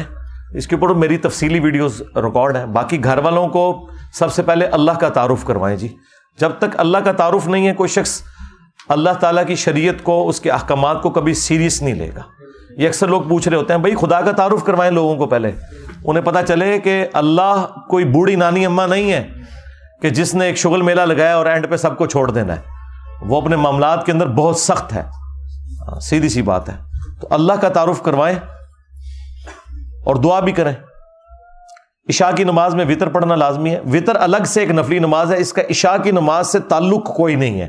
ہاں عشاء کی نماز کے ساتھ پڑھی جاتی ہے، سنت ہے، نبی علیہ السلام سے تینوں طریقے سے سنت ہے۔ عشاء کے فوراً بعد پڑھنا بھی نبی علیہ السلام سے ثابت ہے، اور درمیانی حصے میں نماز کو ڈیلے کر کے پڑھنا بھی ثابت ہے، اور رات کے آخری پہر اٹھ کے پڑھنا بھی ثابت ہے۔ عشاء کی نماز 4 رکعت ہی ہے۔ یہ وتر جو ہے یہ سنت نماز ہے۔ وراثت کی تقسیم کے متعلق کوئی بیان جی ہے، یہی لکھیں وراثت کیلکولیٹ کرنے کا طریقہ۔ سورہ نساء کا دوسرا رکوع پڑھ لیں، میں نے وہ پورا رکوع سمجھایا ہے، اور بخاری سے، مسلم سے، باقی کتابوں سے جو صحیح الاسناد احادیث ہیں وراثت سے متعلق وہ ڈسکس کی ہیں، اور یہ تینوں ٹرم سمجھائی ہیں۔ وراثت کیا ہوتا ہے، وصیت کیا ہوتی ہے، اور ہبہ کیا ہوتا ہے یعنی گفٹ کرنا۔ یہ ساری تفصیلات میں نے اس میں بتائی ہیں۔ اسے کتاب الفرائض کہا جاتا ہے احادیث کی ٹرم میں، وہ چیپٹر جس کے اندر وراثت کے احکامات آتے ہیں۔ میت کے نام کا صدقہ کرنا کیسا ہے؟ کرنا چاہیے، نبی علیہ السلام نے ترغیب دلائی ہے۔ قرآن میں تو واضح ہے کہ ربنا اغفر لنا ولاخواننا الذین سبقونا بالایمان، اہل ایمان کی نشانی ہے کہ وہ اپنے سے پہلے فوت شدہ لوگوں کے لیے دعائے مغفرت کرتے ہیں۔ اور مسلم شریف میں حدیث موجود ہے کہ میت کو 3 اعمال کا ثواب مرنے کے بعد بھی ملتا ہے۔ صدقہ جاریہ جو نیکی کا کام اس نے کیا، دوسری چیز علم کی بات، جو کوئی اس نے علمی خدمت کی اس کی وفات کے بعد بھی اسے اجر ملے گا، اور تیسرا نیک اولاد جو اس کے لیے دعا کرتی ہے۔ نیک اولاد کے ہر عمل کا ثواب بھی آٹومیٹکلی ماں باپ کو پہنچتا ہے۔ اور صحیح بخاری میں موجود ہے، سعد ابن عبادہ ایک سفر میں تھے، واپسی پہ انہوں نے نبی علیہ السلام سے کہا کہ پیچھے سے میری ماں فوت ہو گئی ہے، میں چاہتا ہوں اس کی طرف سے کنواں کھدواؤں تو کیا اسے ثواب ملے گا؟ تو آپ نے فرمایا ملے گا۔ ایصال ثواب کے 10 طریقے، میری تفصیلی ویڈیو آپ دیکھ لیں۔ دوران اذان وضو استنجا کرنا کیسا ہے؟ جی ضرور کریں۔ یہ اکثر لوگ کہتے ہیں اذان ہو رہی ہے تو وہ ٹوائلٹ جانا ڈیلے کر دیتے ہیں۔ بھائی اذان سننا سنت ہے اور ٹوائلٹ جانا فرض ہے، ہاں کیونکہ وہ تو جان بچانا ہے، اس لیے کوئی آپ نے ڈیلے نہیں کرنا۔ اور ٹوائلٹ میں جب آپ ہوں گے تو آپ نے اذان کا جواب بھی نہیں دینا، اور نہ اس میں کوئی گناہ گار ہوتا ہے بندہ۔ یہ ساری کہانیاں بنی ہوئی ہیں۔ 9-10 محرم والے دن اللہ کے نام کی نیاز بانٹنا، اللہ کے نام کی نیاز تو روزانہ ہی بانٹنی چاہیے۔ باقی 9 اور 10 کو جب آپ فکس کر کے کرتے ہیں اور اس سے اجتماعی ایکٹیویٹی بناتے ہیں، یا 12 ربیع الاول کے موقع کے اوپر، تو اس کے اوپر ہماری ریزرویشن ہوتی ہے، وہ اس اعتبار سے کہ اس طرح کی دینی ایکٹیویٹی بنا کے کسی چیز کو کرنا، وہ پھر آپ اس کو دین کے حصے کے طور پر بنا دیتے ہیں۔ ویسے غریبوں کو آپ کھانا کھلائیں، ہاں اگر آپ ویسے ہی روزانہ کھلاتے ہیں اور پھر 9-10 محرم بھی اس میں آ گئی تو بالکل ٹھیک ہے۔ اگر کوئی فرقہ ٹھیک نہیں تو نماز ان کے پیچھے کیوں ہوتی ہے؟ اس لیے کہ مسلمان ہے۔ جو فرقہ کافر ہوگا، جس طرح قادیانی ہے، ان کے پیچھے نماز نہیں ہوگی۔ جو مسلمان فرقے ہیں ان کے پیچھے نماز ہو جائے گی۔ اب رہا کہ اگر کوئی فرقہ ٹھیک نہیں ہے تو اس کے پیچھے نماز کیوں ہو رہی ہے؟ اس لیے کہ صحیح بخاری میں موجود ہے 695 نمبر حدیث، حضرت عثمان سے جب لوگوں نے پوچھا کہ مسجد کے اوپر باغی اور بدعتی لوگوں کا قبضہ ہے اور فتنوں کا امام ہمیں نماز پڑھاتا ہے، تو ہم نماز اس کے پیچھے پڑھ لیں جو آپ کو قتل کرنے کے لیے آئے ہوئے تھے؟ آپ نے کہا کہ نیکی کے کاموں میں ان کا ساتھ دو، برائی میں ان سے الگ رہو۔ نماز ہی تو مسلمانوں میں ایک اجتماعی کام ہے۔ اس فتوے سے جو حضرت عثمان غنی کا فتویٰ ہے, کسی مولوی, کسی سلف, کسی بزرگ, کسی محدث کا فتویٰ نہیں ہے, امیر المومنین کا فتویٰ, خلیفہ راشد کا. امام بخاری نے رزلٹ نکال کے 695 نمبر حدیث کے اوپر ایک چیپٹر باندھا ہے کہ باغی اور بدعتی کے پیچھے بھی نماز پڑھنا درست ہے. باقی آپ میری ایک تفصیلی ویڈیو دیکھ لیں, شرک والے امام کے پیچھے نماز پڑھنا. وطر میں کھڑے ہو کر درود شریف پڑھ سکتے ہیں, سنت ہے بھائی, دعائے وطر کے بعد درود شریف پڑھنا سنت ہے. وطر کے اوپر تفصیلی میری ویڈیو مسئلہ 130 دیکھ لیں, صحیح ابن خزیمہ کے اندر موجود ہے. صحابہ کرام وطر میں دعائے وطر کے بعد درود شریف پڑھا کرتے تھے. اس کو سپورٹیو حدیث سنن نسائی کے اندر بھی موجود ہے. جس شخص تک دعوت دین نہیں پہنچی اور وہ اللہ اور دین سے قطعی ناواقف ہے, اس کے بارے میں کیا رائے ہے؟ آپ تو وہ نہیں ہے, لہذا آپ کو تو کوئی ٹینشن نہیں ہونی چاہیے اور آپ کا اس بندے سے کوئی لینا دینا نہیں ہے. ایسے لوگ اہل فطرت کہلاتے ہیں اور ان کے لیے بس اجمالاً یہ مان لینا کافی ہے کہ کائنات کسی نے بنائی ہے. باقی انبیاء کی دعوت نہیں پہنچی ہوئی تو باقی چیزیں ان کے اوپر کوئی ضروری نہیں ہے. اب آج کے اس ماڈرن دور میں بڑے تھوڑے لوگ ایسے ہوں گے. کیا جنات واقعی انسانی جسم میں داخل ہو سکتے ہیں, انسان پر قابو پا سکتے ہیں؟ دیکھیں قرآن میں تو اللہ تعالیٰ نے سورۃ البقرہ میں جو سود خور کا ذکر کیا ہے کہ اس کی حالت قیامت کے دن ایسے ہوگی جس طرح کسی کو جنات نے ٹچ کر کے مخبوط الحواس کر دیا ہو. تو قرآن سے تو اشارہ ملتا ہے کہ یہ حواس کے اوپر قابو پا لیتے ہیں, لیکن اس طرح نہیں ہے کہ اسٹیٹ بینک سے سارے نوٹ چوری ہو جائیں. ہاں, اس طرح نہیں ہو سکتا. اس اعتبار سے وہ بہت کمزور ہیں, ورنہ دنیا کا نظام نہیں چل سکتا تھا.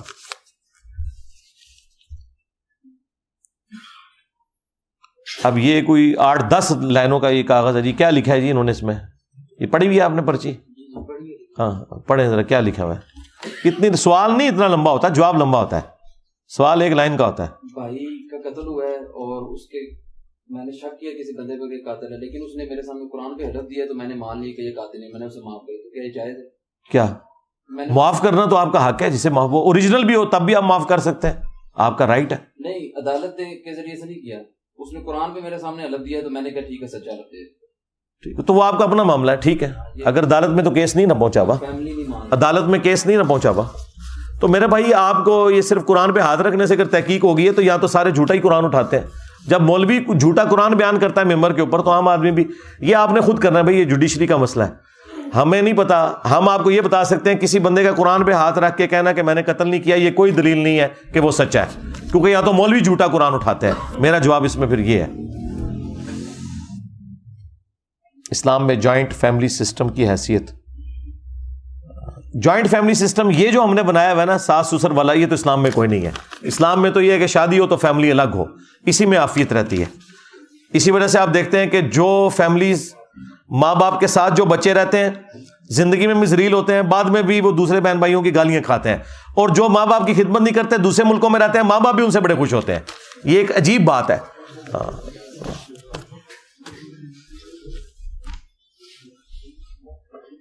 محرم کے مہینے میں اگر 9 محرم کا روزہ نہ رکھا جا سکے اور 10ویں محرم کا روزہ رکھنے کے بعد 11ویں کا رکھ سکتے ہیں, جی رکھنا ضروری ہے, بالکل صحیح لکھا ہوا آپ نے, کیونکہ آپ نے مشابہت سے بچنا ہے. اور اس کو سپورٹیو ایک حدیث بھی ہے مسند احمد میں, اس حدیث کی صحت میں کلام ہے, لیکن اجتہاداً وہ فٹ ان بیٹھ رہی ہے کہ اگر کوئی 9 کا نہیں رکھ سکا تو 10 اور 11 کا رکھ لے.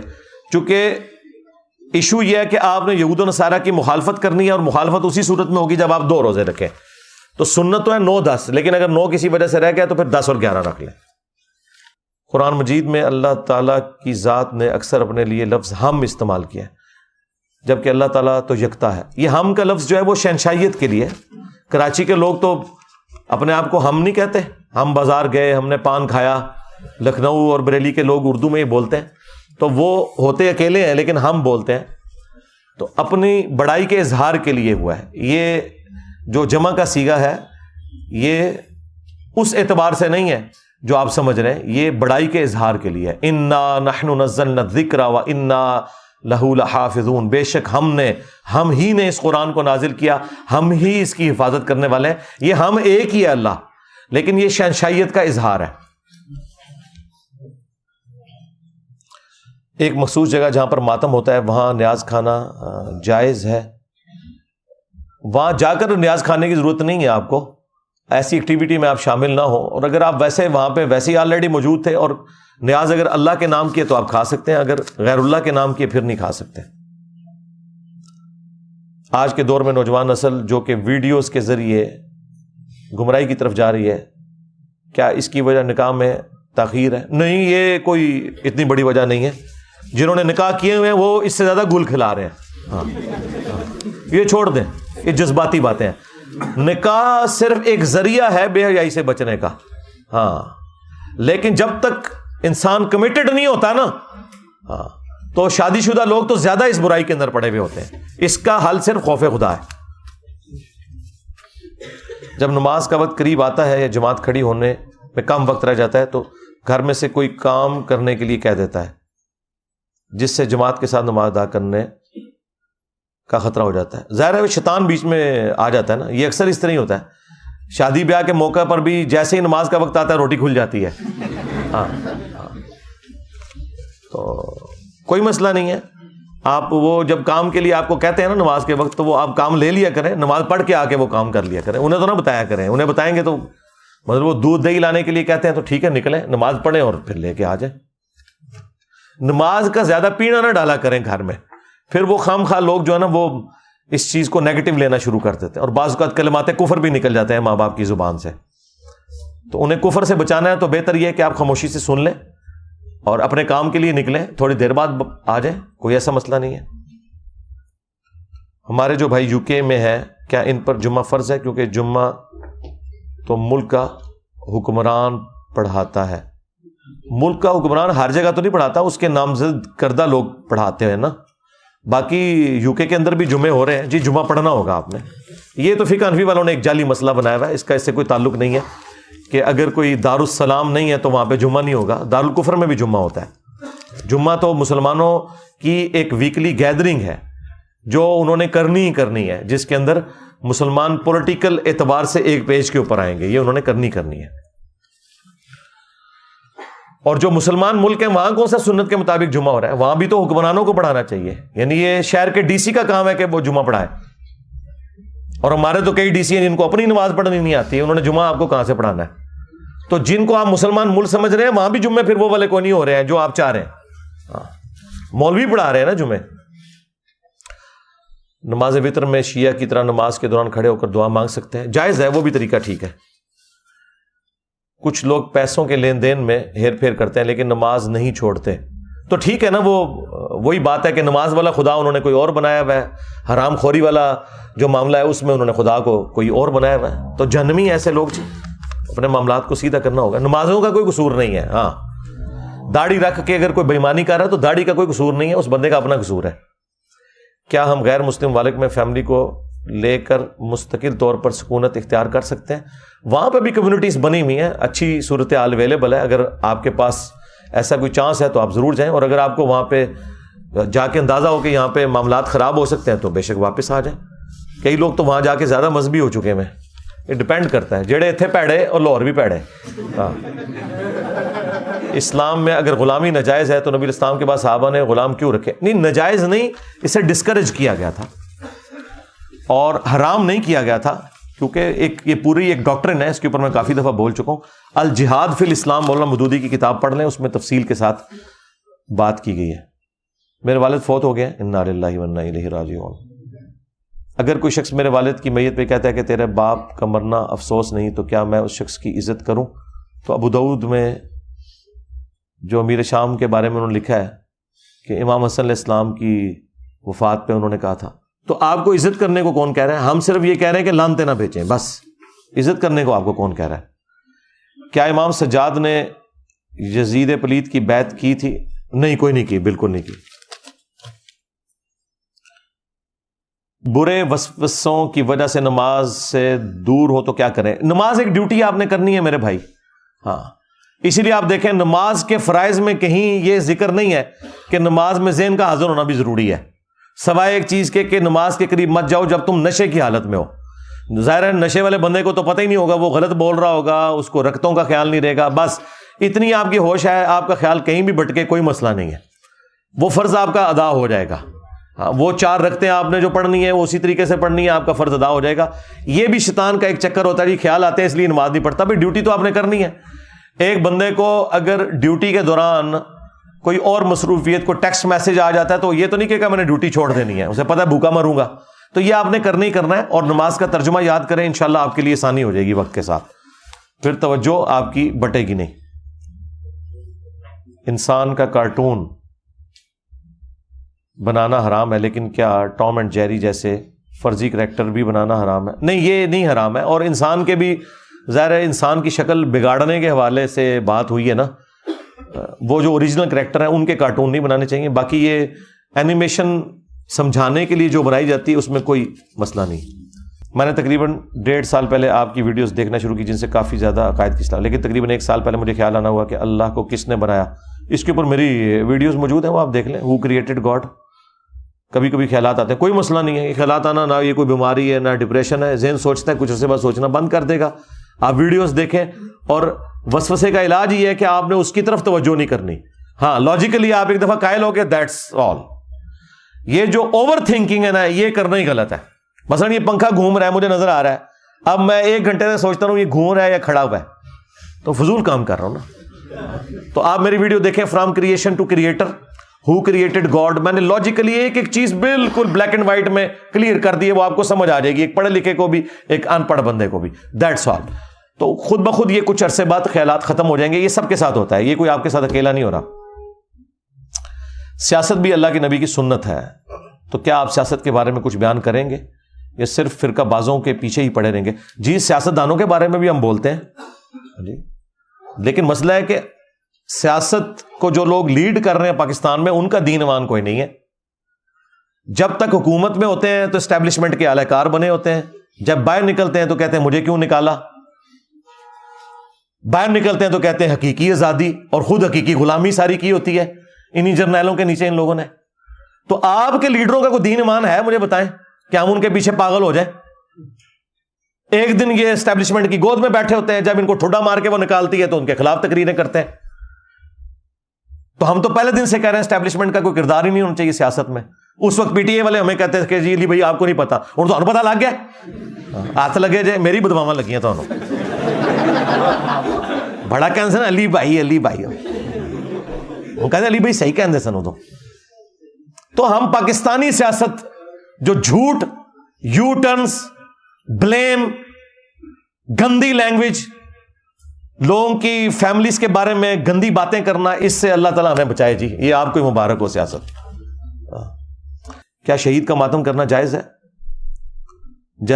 جیسا کہ حضرت یعقوب نے کیا۔ حضرت یعقوب نے تو کوئی ماتم نہیں کیا، وہ ایک شیعہ عالم نے کہا تھا کہ وہ ایسے ایسے ماتم کرتے تھے، میں نے کہا اور لکھا ہے قرآن میں، لکھا ہوا ہے، میں قرآن دی اوڑی آیت منو دسو کتنے جتے وہ کے اینڈ کر کے ماتم کرتے سن، وہ کہتے تھے ہائے افسوس۔ ہاں تو اس طرح تو ہوگا، یہ آپ کہیں، ماتم کا تو ذکر کہیں موجود نہیں۔ کوئی شخص ابھی نمازوں کی طرف راغب ہوا ہے تو اس کی چھوٹی ہوئی نمازوں کے بارے میں کیا شرعی حکم ہے؟ بس توبہ کافی ہے، آندہ سے اپنا معاملہ سیدھا کر لے، اور ساتھ ساتھ جو نمازیں قضا ہوں وہ کرتا جائے، جو پرانی ہو چکی وہ معاف ہے انشاءاللہ۔ اس پہ میری تفصیلی ویڈیو ہے، قضاء عمری کا طریقہ۔ کیا عورتوں کے لیے جمعے کی نماز ہے؟ جی سنت ہے، فرض نہیں ہے، اگر ہے تو کتنی رکھتے ہوں گی؟ وہی رکھتے ہیں جو باقیوں کے لیے، 2 فرض ہیں جو اصل ہے، باقی جمعے سے پہلے آپ 2 سنتیں بھی پڑھ سکتے ہیں، 4 بھی، 6 بھی، 100 بھی پڑھ سکتے ہیں، بخاری مسلم میں ہے جتنا اللہ توفیق دے، اور بعد میں صحیح مسلم میں ہے کہ 4 رکھتے ہیں، 2 کر کے بھی پڑھ سکتے ہیں، اکٹھی 4 بھی پڑھ سکتے ہیں۔ لیکن عورت کے اوپر اور غلام کے اوپر اور بچے کے اوپر اور مریض کے اوپر، ان 4 لوگوں کے اوپر صحیح مسلم میں، ابو داؤد میں آیا کہ ان کے اوپر جمعے کی نماز فرض نہیں ہے، پڑھ لیں تو بہت اچھی بات ہے، فرض نہیں ہے۔ علی بھائی میں نے سنا ہے کہ 70,000 دفعہ لا الہ الا اللہ پڑھ لو، کسی کو سالے ثواب کر دو، یعنی کہ TCS کروا دو، اس میں کتنی سچائی ہے؟ یہ طارق جمیل صاحب نے یہ صوفیاء کی باتیں بیان کی ہیں، اس میں کوئی سچائی نہیں ہے۔ آپ ان لوگوں کو پڑھ پڑھ کے قرآن اصالے ثواب کر رہے ہیں جنہوں نے پوری زندگی توفیق نہیں ہوئی کہ قرآن خود کھول کے پڑھیں۔ اب اللہ تعالیٰ سے آپ دھونس سے بخشوانا چاہتے ہیں ایسے لوگوں کو؟ بس دعا کریں اللہ کی مرضی قبول کرے نہ کرے، باقی یہ بخشنا کوئی نہیں ہوتا، صرف آپ نے دعائے مغفرت کرنی ہوتی ہے، یہ صدقہ اور خیرات کرنا ہوتا ہے۔ نوکری یا یونیورسٹی میں نامحرم سے کس حد تک گھل مل سکتے ہیں؟ بالکل نہیں گھل مل سکتے جی، کس حد تک کیا یہ بس جتنی آپ کی ضرورت والا معاملہ وہ بھی نگاہیں جھکا کے بس، اور اس میں علیحدگی نہیں ہوگی، ہاں وہ جامع ترمذی میں سنن نسائی الکبریٰ میں ہے کہ جہاں دو اجنبی مرد و عورت ہوتے ہیں وہاں پہ تیسرا شیطان ہوتا ہے. فارماسٹ کا لائسنس بیچنا حلال ہے، یہ تو گورنمنٹ کے نزدیک بھی جرم ہے اور بیچنا بھی حرام ہے، بالکل غلط ہے. اس طرح انجینئرنگ کی فیلڈ والے لوگ بھی اپنی ڈگریاں اس طرح بیچتے ہیں، وہ غلط ہے. شوق سے بازو پر کڑا پہننا جائز ہے، کسی دربار کا نہیں اور نہ ہی کوئی منت ہے. تو پھر آپ نے کیوں پہنا ہوا ہے بھائی؟ گھڑی باندھیں جس کا کوئی فائدہ بھی ہو، کڑے وغیرہ نہیں.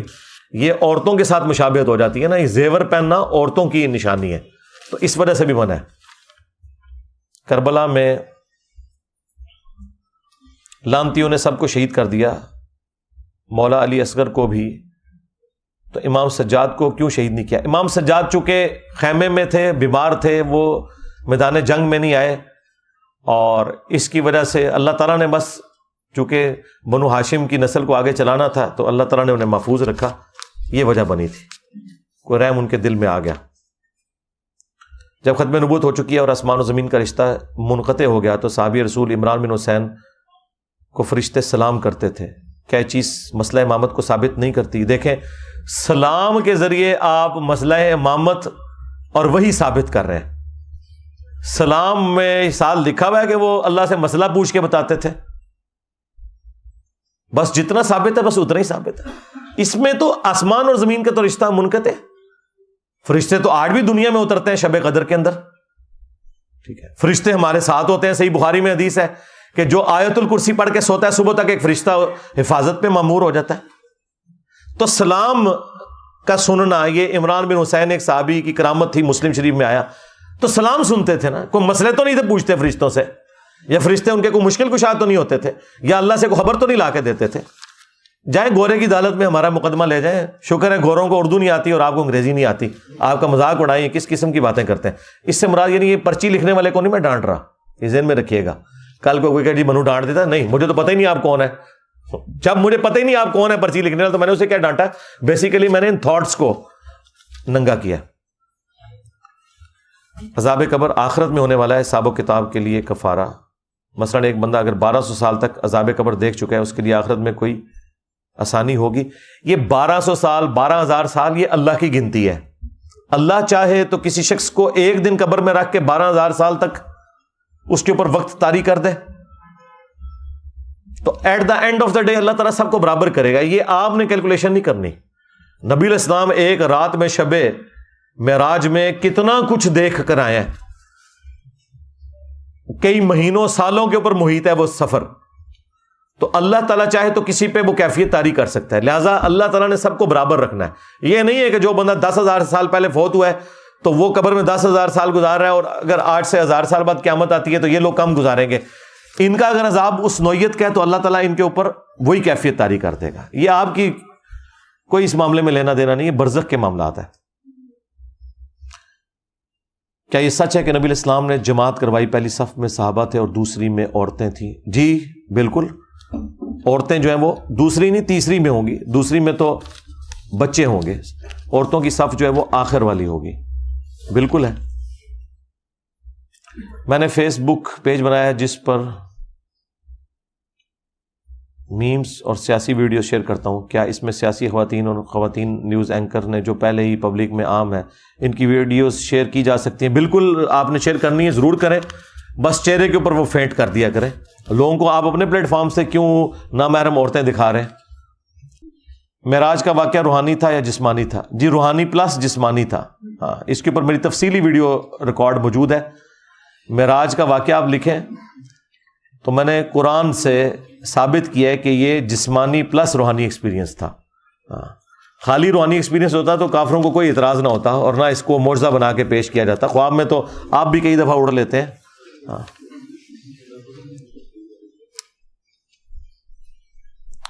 یہ جو 10 محرم کے دن کے حوالے سے بتایا گیا کہ اس دن بڑے بڑے کام ہوئے، یوسف علیہ السلام کا کنویں سے نکلنا، اس قسم کی چیزیں اسرائیلی روایتوں میں ملتی ہیں. بخاری مسلم میں صرف ایک ہی ذکر ہے کہ فرعونی ڈبوئے گئے تھے اور موسیٰ علیہ السلام کو نجات ملی تھی. اور دوسرا واقعہ اگر کوئی ہے تو یہ واقعہ کربلا ہے. ہو سکتا ہے اگلے زمانوں میں بھی 10 محرم کے دن ایسے واقعات ہوئے ہوں. روایتیں تو موجود ہیں اس طرح کی. شیعہ کی کتابوں کے حوالے سے کسی چیز کو غلط یا صحیح لیا جا سکتا ہے؟ بالکل، آپ کی مرضی، آپ ضرور لیں. ہمارے نزدیک تو 90% چیزیں کامن ہیں. باقی جو عقائد کی آپ بات کرتے ہیں اس کے لیے آپ نے نہ شیعہ کی کتاب دیکھنی ہے نہ سنیوں کی. عقائد کے لیے آپ نے قرآن پاک دیکھنا ہے. جی سیدھی سی بات ہے. محرم الحرام میں سروس بند، راستے بند، ڈبل سواری پر پابندی، کیا یہ جائز ہے؟ بالکل غلط ہے، ظلم کر رہے ہیں. یہ کوئی طریقہ نہیں ہے سیکیورٹی کو مینیج کرنے کا کہ آپ لوگوں کو تکلیف میں ڈالیں ہوئے. نہ ربیع الاول کے موقع پہ ایسا ہونا چاہیے، نہ محرم کے موقع کے اوپر. غلط کر رہے ہیں. اگر اللہ کی محبت میں جان دے سکتے ہیں تو کیا لے بھی سکتے ہیں؟ جی لے سکتے ہیں جان میدان جنگ کے اندر، اور جوڈیشری کے تھرو قاتل سے بدلہ لے سکتے ہیں، لیکن خود نہیں قانون ہاتھ میں لے سکتے. انسان کی اولاد نہیں ہے، جب وہ فوت ہو جائے تو اسے کن رشتہ داروں کے نیک اعمال کا ثواب ملے گا؟ مومنین کی جو عام دعائیں ہیں سب کا حصہ تو ملے گا نا انہیں. آپ بے فکر رہیں. اور اگر آپ کو واقعی اپنی زندگی میں اتنی ٹینشن ہے تو آپ اپنے لیے خود اچھے اعمال کریں. میرے چچا کو میرے نیک اعمال کا ثواب ملے گا، چچا کو آپ کے نیک اعمال کا ثواب تو نہیں ملے گا، لیکن آپ ان کے لیے دعائیں مغفرت کریں، وہ اس سے بھی بڑی چیز ہے جو قرآن میں حکم بھی ہے. اصالہ ثواب کے 10 طریقے میری ویڈیو دیکھ لیں. عقیقہ کب اور کیسے کرنا چاہیے؟ 7ویں دن ہوگا. جس دن بچہ پیدا ہوا ہے اس کے 7ویں دن، یعنی بچہ جمعے کو پیدا ہوا ہے تو پھر جمعرات کو عقیقہ ہوگا. بچہ بدھ کو پیدا ہوا ہے تو اگلی منگل کو ہوگا، کیونکہ اگر بدھ کو کریں گے تو وہ پھر 8 دن بن جاتے ہیں. جمعہ 8 دن سنے ہیں نا. 7واں دن ہونا چاہیے. اور یہ بھی اس صورت میں جب مغرب سے پہلے بچہ پیدا ہو. اگر مغرب کے بعد پیدا ہوا ہے تو وہ اگلے دن میں شمار ہوگا. اگر کوئی بچہ منڈے والے دن مغرب کے بعد پیدا ہوا تو وہ منڈے کو نہیں پیدا ہوا، وہ منگل والے دن پیدا ہوا ہے، تو لہٰذا اس کا پھر جو عقیقہ ہے وہ 7ویں دن سوموار والے دن ہوگا. لڑکے کی طرف سے 2 بکرے، لڑکی کی طرف سے 1. یہ آیا ہے صحیح بخاری میں، ابو داؤد میں، ترمذی میں. اپنے لیے قبرستان میں اپنی قبر کی جگہ پہلے ہی مختص کر لینا جائز ہے؟ ہاں، اگر آپ کا اپنا ذاتی قبرستان ہے ضرور کریں، اور اگر پبلک قبرستان ہے پھر تو آپ مالک نہیں ہیں اس جگہ کہ آپ وہاں پہ قبضہ کر کے بیٹھ جائیں. وہ اس لیے نہیں دیا گیا، وہ تو پہلے آئیے اور پہلے پائیے ہے. ہاں، یہ نہیں ہے کہ آپ نے بکنگ کروا لینی، کیونکہ وہ غریب آدمی کا کیا قصور ہے کہ آپ قبضہ کر کے بیٹھ جائیں اور وہ مرا ہوا ہے اور وہ باہر اس کی لاش انتظار کر رہی ہے. تو آپ کو زیادہ شوق ہے تو پہلے آئیے اور پہلے پائیے. اگر آپ کا ذاتی قبرستان ہے، آپ نے اپنی زمین وقف کی ہوئی ہے، تو آپ اپنی مرضی کریں، جس طرح مرضی کریں. قبروں پر پھول چڑھانا، یہ آپ یوٹیوب پہ لکھیں، تفصیلی ویڈیو کھل جائے گی. یہ بالکل بدعت ہے. قبروں کے اندر عہد نامہ رکھنا، اس طرح کے سارے معاملات کرنا. قبر پہ زیادہ سے زیادہ ایک ٹہنی لگائی جا سکتی جو بخاری مسلم میں آئے، بس اس سے زیادہ کچھ نہیں ہے. نیکی کا کام صلہ رحمی وغیرہ پر دل آمادہ نہ ہو پھر بھی زبردستی بندہ صلہ رحمی کرے تو ایسا کرنا کیا نیکی میں شامل ہوگا؟ ڈبل ثواب ہوگا بھائی. ہاں، بخاری میں حدیث ہے، جسے قرآن پڑھنے میں لکنت ہے اور اسے تکلیف کاٹنی پڑتی ہے، وہ جب قرآن پڑھتا ہے اسے ڈبل ثواب ہوتا ہے. تو دل آمادہ نہ ہو، نیکی تو آپ کے حضور لکھی جائے گی. بھائی جیب ڈیلی کرنے کے اوپر کب دل آمادہ ہوتا ہے؟ ہاں، یہ کوئی آسان کام نہیں ہے. یہ پیسہ جو انسان کو فتنے میں مبتلا کر دیتا ہے. سر پر قرآن رکھ کر شادی کے موقع پر رخصت کیا جا سکتا ہے؟ ایسی کوئی حرکت نہیں کرنی چاہیے. قرآن ترجمے والا ساتھ دے کے رخصت کریں. زندگی میں تو آپ کے پاس تو اس نے نہیں پڑھا، وہاں جا کے کہاں سے پڑھے گی؟ بس ایک آخری کوشش کر کے دیکھ لیں. اہل سنت میں ناسبیت کی اصل وجہ کیا ہے؟ اصل وجہ یعنی مین کتابوں سے دور ہونا ہے. اور میری جو پچھلے ہفتے ویڈیو ریکارڈ ہوئی ہے وہ آپ دیکھ لیں.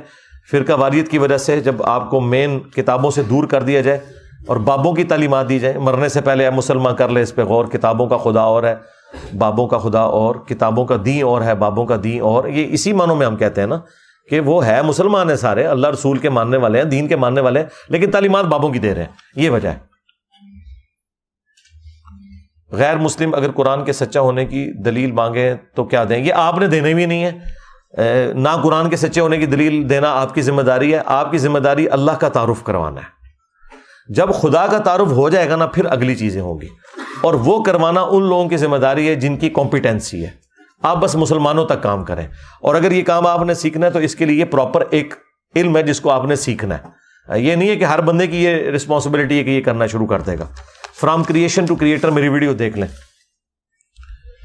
کیا قضا نماز پڑھنا ثابت ہے؟ قضا نماز پڑھنا ضروری ہے. جو ساتھ ساتھ قضا ہو رہی ہے وہ بخاری مسلم میں آیا کہ آپ نے وہ ساتھ ساتھ پڑھنی ہے. بخاری مسلم میں حدیث ہے کوئی شخص بھول جائے یا سویا رہ جائے جیسے ہی اسے یاد آئے یا وہ جاگے تو وہ اپنی نماز پڑھ لے. اس کے لیے نماز کا وہی وقت ہے, تو وہ ساتھ ساتھ آپ نے پڑھنی ہے. ہاں جی, اب پیچھے جو لوگ بیٹھے ہیں نا, ذرا یہ اب باہر تشریف لے جائیں, اور باہر جو لوگ ہیں نا ان کو اندر لے کے آنا ہے. عثمان بھائی کتنے ہو, ڈیوٹی کرو.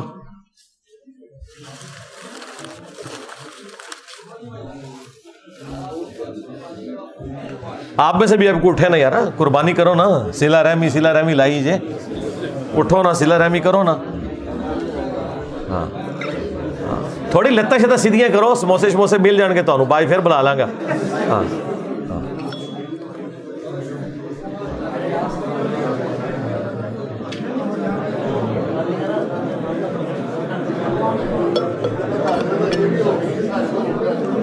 یہ فل ہے.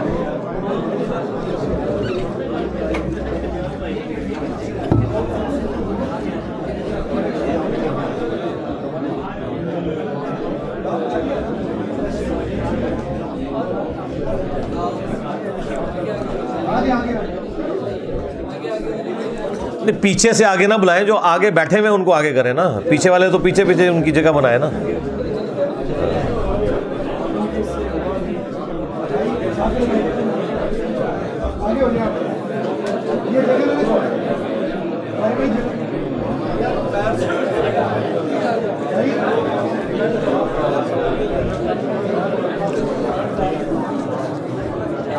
یہ جو لوگ باہر جا رہے ہیں نا, انشاءاللہ میں تصویر کے جب وقفہ ہوگا تو سب کو اندر بلوا لوں گا انشاءاللہ تعالی. بس آپ میری طرف متوجہ ہو جائیں. جی کسی ایک سند سے رسول اللہ صلی اللہ علیہ وسلم سے رکوع سے پہلے ہاتھ چھوڑ کر نماز پڑھنا ثابت ہے؟ جی بالکل, ہم نے ثابت کیا ہے. سنن نبی داؤد کے اندر جو حدیث موجود ہے 10 صحابہ کی موجودگی میں, ابو حمید سعدی نے بالکل واضح اشارہ ہے کہ نبی الاسلام جب تکبیر کہتے تو ہر ہڈی اپنی جگہ پر واپس آ جاتی, اور اس کے بعد نبی الاسلام قرات شروع کرتے. تو اپنی جگہ پہ واپس وہیں پہ آئے گی جہاں نماز سٹارٹ کرنے سے پہلے تھی. اگر تو نماز شروع کرنے سے پہلے آپ نے ہاتھ باندھے ہوتے ہیں پھر یہاں پہ واپس آئے گی, اور اگر ایسے ہوتے ہیں تو یہاں پہ واپس آئے گی. بالکل نبی الاسلام سے ثابت ہے. باقی تفصیلی ویڈیو میری دیکھ لیں. ہاتھ چھوڑ کر نماز پڑھنا, کیا تمام صحابہ برابر تھے؟ نہیں, صحابہ اہل بیت سے محبت کرنا کس حد تک جائز ہے؟ جی محبت کریں, انہیں خدا نہ بنائیں بس. باقی جو ہماری محبت کی نسبت ہے وہ اللہ کی وجہ سے ہے. جامعہ ترمذی میں حدیث ہے, اللہ سے محبت کرو کہ اس نے تمہیں نعمتوں سے نوازا ہے, اور مجھ سے محبت کرو کہ میں اللہ کا رسول ہوں, اور میرے اہل البیت سے محبت کرو کہ ان کی نسبت میرے ساتھ ہے. اصل چیز جو ہے وہ اللہ کی محبت ہے. اس کی وجہ سے ہی ہم انبیاء سے بھی محبت کرتے ہیں, صحابہ سے بھی, اہل بیت سے بھی.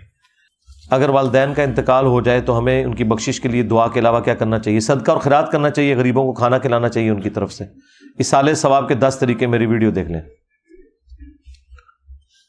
کیا قرآن صرف ترجمہ پڑھنے سے بھی ثواب ملتا ہے؟ ترجمہ پڑھنے سے زیادہ ثواب ملتا ہے, کیونکہ اس کا آپ کو فائدہ ہوتا ہے. عربی پڑھنے سے کم ثواب ملتا ہے کہ وہ صرف ثواب ہی ملتا ہے. اگر کوئی شخص اس پر کیا گیا ظلم معاف نہیں کرتا تو کیا سچی توبہ کی صورت میں اللہ تعالیٰ معاف کر دے گا؟ اللہ تعالیٰ تو حقوق العباد معاف نہیں کرے گا. حقوق العباد تو اس بندے سے ہی معافی کروانے ہوں گے, چاہے دنیا میں ہو چاہے آخرت میں ہو. اپنی کوشش آپ کریں. اگر وہ نہیں معاف کرتا تو قیامت والے دن اللہ تعالیٰ کسی نعمت کے ذریعے جنت کی ہو سکتا ہے اسے آپ سے راضی کر دے, لیکن آپ نے کوشش دنیا میں جاری رکھنی ہے. Do we have free will? جی فری ول ہے میرے بھائی, اسی لیے آپ ادھر آئے ہوئے ہیں نا. فری ول نہ ہوتی تو آپ تو نہ ادھر آتے. اور یہ نیکی کے بارے میں ہی ہم فری ول کی بات کرتے ہیں. باقی تو ہر یاشی کا کام جو ہے وہ اپنی مرضی سے ہم کر رہے ہوتے ہیں, اور نیکی کے کام میں فری ول کی بات کرتے ہیں. انسان کو فری ول دی گئی ہے.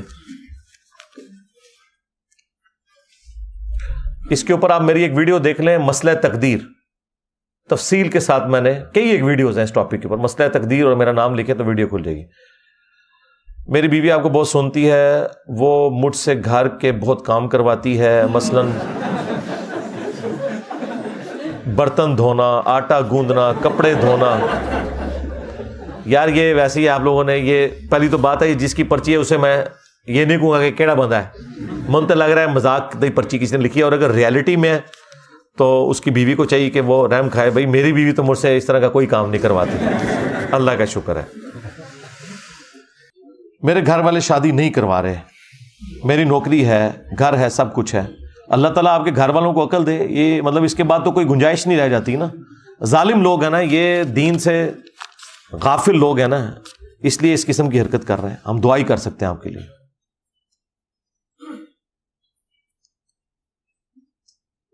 شادی کرنے جا رہا ہوں 2 ماہ میں. اچھا جی, پڑھ رہا ہوں, کماتا کچھ نہیں ہوں. دیکھو بالکل 180 ڈگری سوال آگے دیکھو.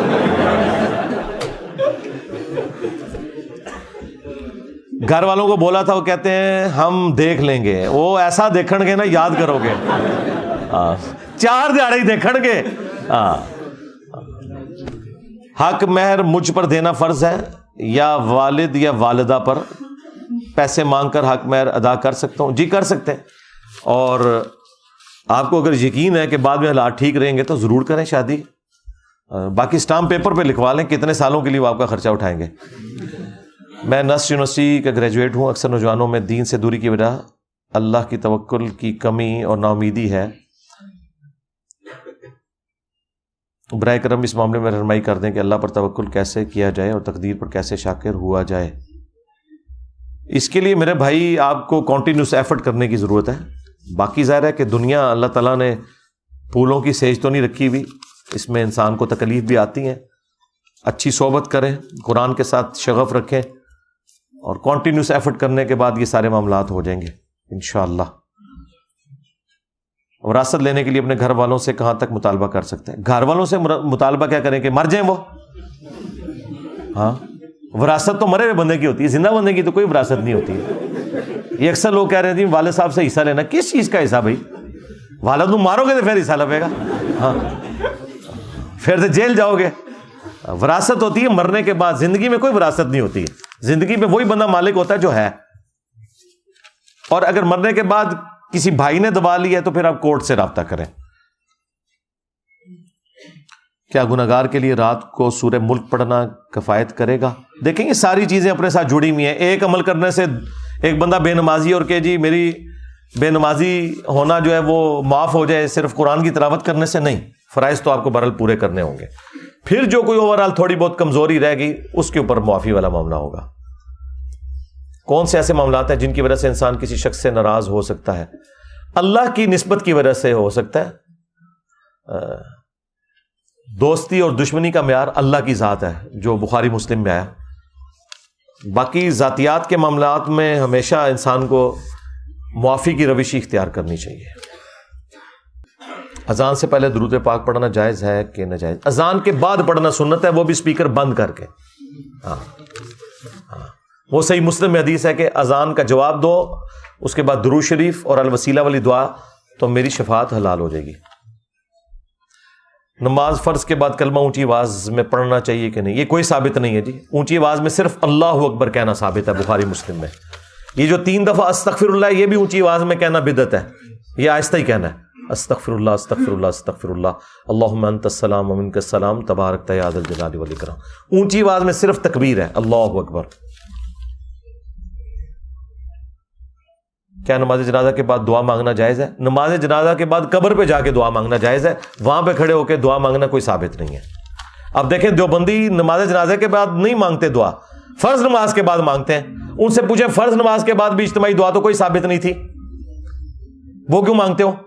اور جنازے کیس میں کہتے ہیں یہ بریلوی مانگتے ہیں, یہ ثابت نہیں ہے. تو جو تم مانگ رہے ہو وہ بھی ثابت کوئی نہیں ہے. ہاں, اپنی دعا آپ ضرور کریں, اجتماعی دعا کا مسئلہ ہے. باقی قبر پہ آپ اجتماعی دعا مانگیں گے, وہ ابو داؤد میں حدیث ہے جب اپنے بھائی کو دفنا چکو تو قبر کے سوالات کی استقامت کے لیے دعا کرو اللہ کے حضور, وہ آپ نے کرنی ہے. پیشاب کے قطروں کے مسئلے ہونے کی صورت میں کیا ایک وضو سے 2 نمازیں جمع ہو سکتی ہیں؟ جی ہو سکتی ہیں.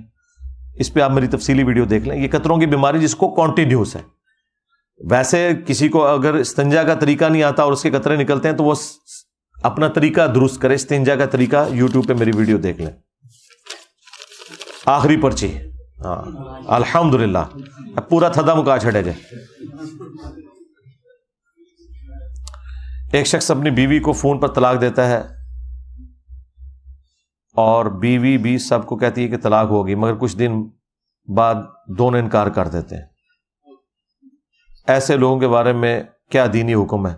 جھوٹے لوگ ہیں جی ایسے لوگ, ایسے لوگوں کی گواہی قبول نہیں کی جائے گی. باقی اگر وہ انکار کر رہے ہیں تو ان میاں بیوی کو سمجھایا جائے کہ بھائی اگر واقعی طلاق ہو چکی ہے تو پھر تم لوگ نہیں رہ سکتے، اور اگر وہ کہہ رہے ہیں کہ نہیں ہم نے صرف مذاق کیا تھا، ایسی کوئی بات ہوئی نہیں تھی، تو انہیں بتائیں کہ بھائی یہ نکاح اور طلاق تو مذاق تو نہیں ہے، یہ تو مذاق میں بھی ہو جاتے ہیں، ہاں سیدھی سی بات ہے، یہ طلاق ہوئی تھی کہ نہیں، اور اگر صرف غلط بیانی کے طور پر ہے تو انہیں توبہ کروائیں تو پھر ٹھیک ہے، میاں بیوی بن کے رہیں، لیکن اگر انہوں نے یہ بعض اوقات مرد مکر جاتے ہیں بعد میں، انہیں جب پتہ چلتا ہے نا تو عورت کو تو پتہ ہے کہ طلاق ہوئی بھی ہے، تو ایسی عورت کو خلا لے کے علیحدہ ہو جانا چاہیے، اور یہ میں بات کر رہا ہوں جب 3 طلاق ہوئی ہیں، اگر 1 یا 2 ہیں تو آپ نئے حق مہر اور نئے نکاح کے ساتھ رجوع کر سکتے ہیں۔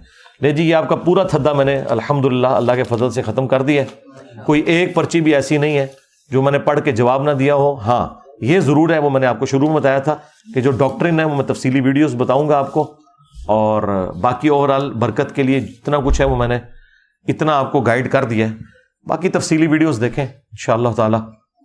اللہم انی اسألک بانک انت اللہ لا الہ الا انت الاحد الصمد الذی لم یلد ولم یولد ولم یکن لہ کفوا احد وإلہکم الہ واحد لا الہ الا هو الرحمن الرحیم الف لام میم اللہ لا الہ الا هو الحی القیوم اللہم صلی علی محمد وعلی آل محمد اللہم ربنا آتنا فی الدنیا حسنہ وفی الآخرة حسنة وقنا عذاب النار ربنا آتنا من لدنک رحمة وهیئ لنا من امرنا رشدا اللہم احسن عاقبتنا فی الامور كلها وأجرنا من خزي الدنيا وعذاب الآخرة اللهم اغفر لحينا وميتنا وشاهدنا وغائبنا وصغيرنا وكبيرنا وذكرنا وأنثانا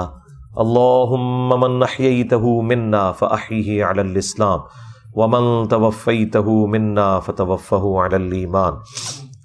اے اللہ جن جن بھلائیوں کا سوال تیرے محبوب صلی اللہ علیہ وآلہ وسلم نے تجھ سے کیا، ہمارے حق میں، ہمارے ماں باپ کے حق میں، ہمارے بیوی بچوں کے حق میں، پوری امت کے حق میں قبول منظور فرما۔ جن جن چیزوں کے شر سے تیرے محبوب صلی اللہ علیہ وآلہ وسلم نے تیری پناہ طلب کی، تمام مسلمانوں کو ان چیزوں کے شر سے اپنی پناہ عطا فرما۔ اے اللہ ہماری، ہمارے ماں باپ کی، ہمارے بیوی بچوں کی، پوری امت کی تمام دینی، دنیاوی، جسمانی، روحانی، ظاہری، باطنی پریشانیاں، تکلیف، مصیبتیں، دکھ، درد، بیماریاں، دشواریاں دور فرما۔ خصوص بالخصوص کشمیر، انڈیا، فلسطین، چائنا، عراق، شام، افغانستان، یمن اور پاکستان میں جہاں کہیں مسلمان تکلیف میں، اے اللہ غیب سے ان کی عزت، آبرو، جان و مال کی حفاظت فرما۔ اے اللہ ہمارے ملک پاکستان کی خیر فرما، پورے عالم اسلام کی خیر فرما، اندرونی اور بیرونی خطرات سے محفوظ فرما۔ سبحان ربک رب العزت عما یصفون وسلام علی المرسلین والحمد للہ رب العالمین وصلی اللہ علی النبی الکریم وعلی آلہ واصحابہ اجمعین الی یوم الدین آمین۔ جی تو ناظرین ویڈیو آپ نے ملاحظہ فرما لی، امید کرتا ہوں کہ آپ کو یہ ویڈیو پسند آئی ہوگی۔ ہماری ایسی ہی ویڈیوز کو دیکھنے کے لیے ہمارا چینل سبسکرائب کر لیں اور ساتھ میں بیل کے بٹن کو بھی دبا لیں تاکہ ہر آنے والی نئی ویڈیو آپ کو آسانی سے مل سکے۔ بہت شکریہ۔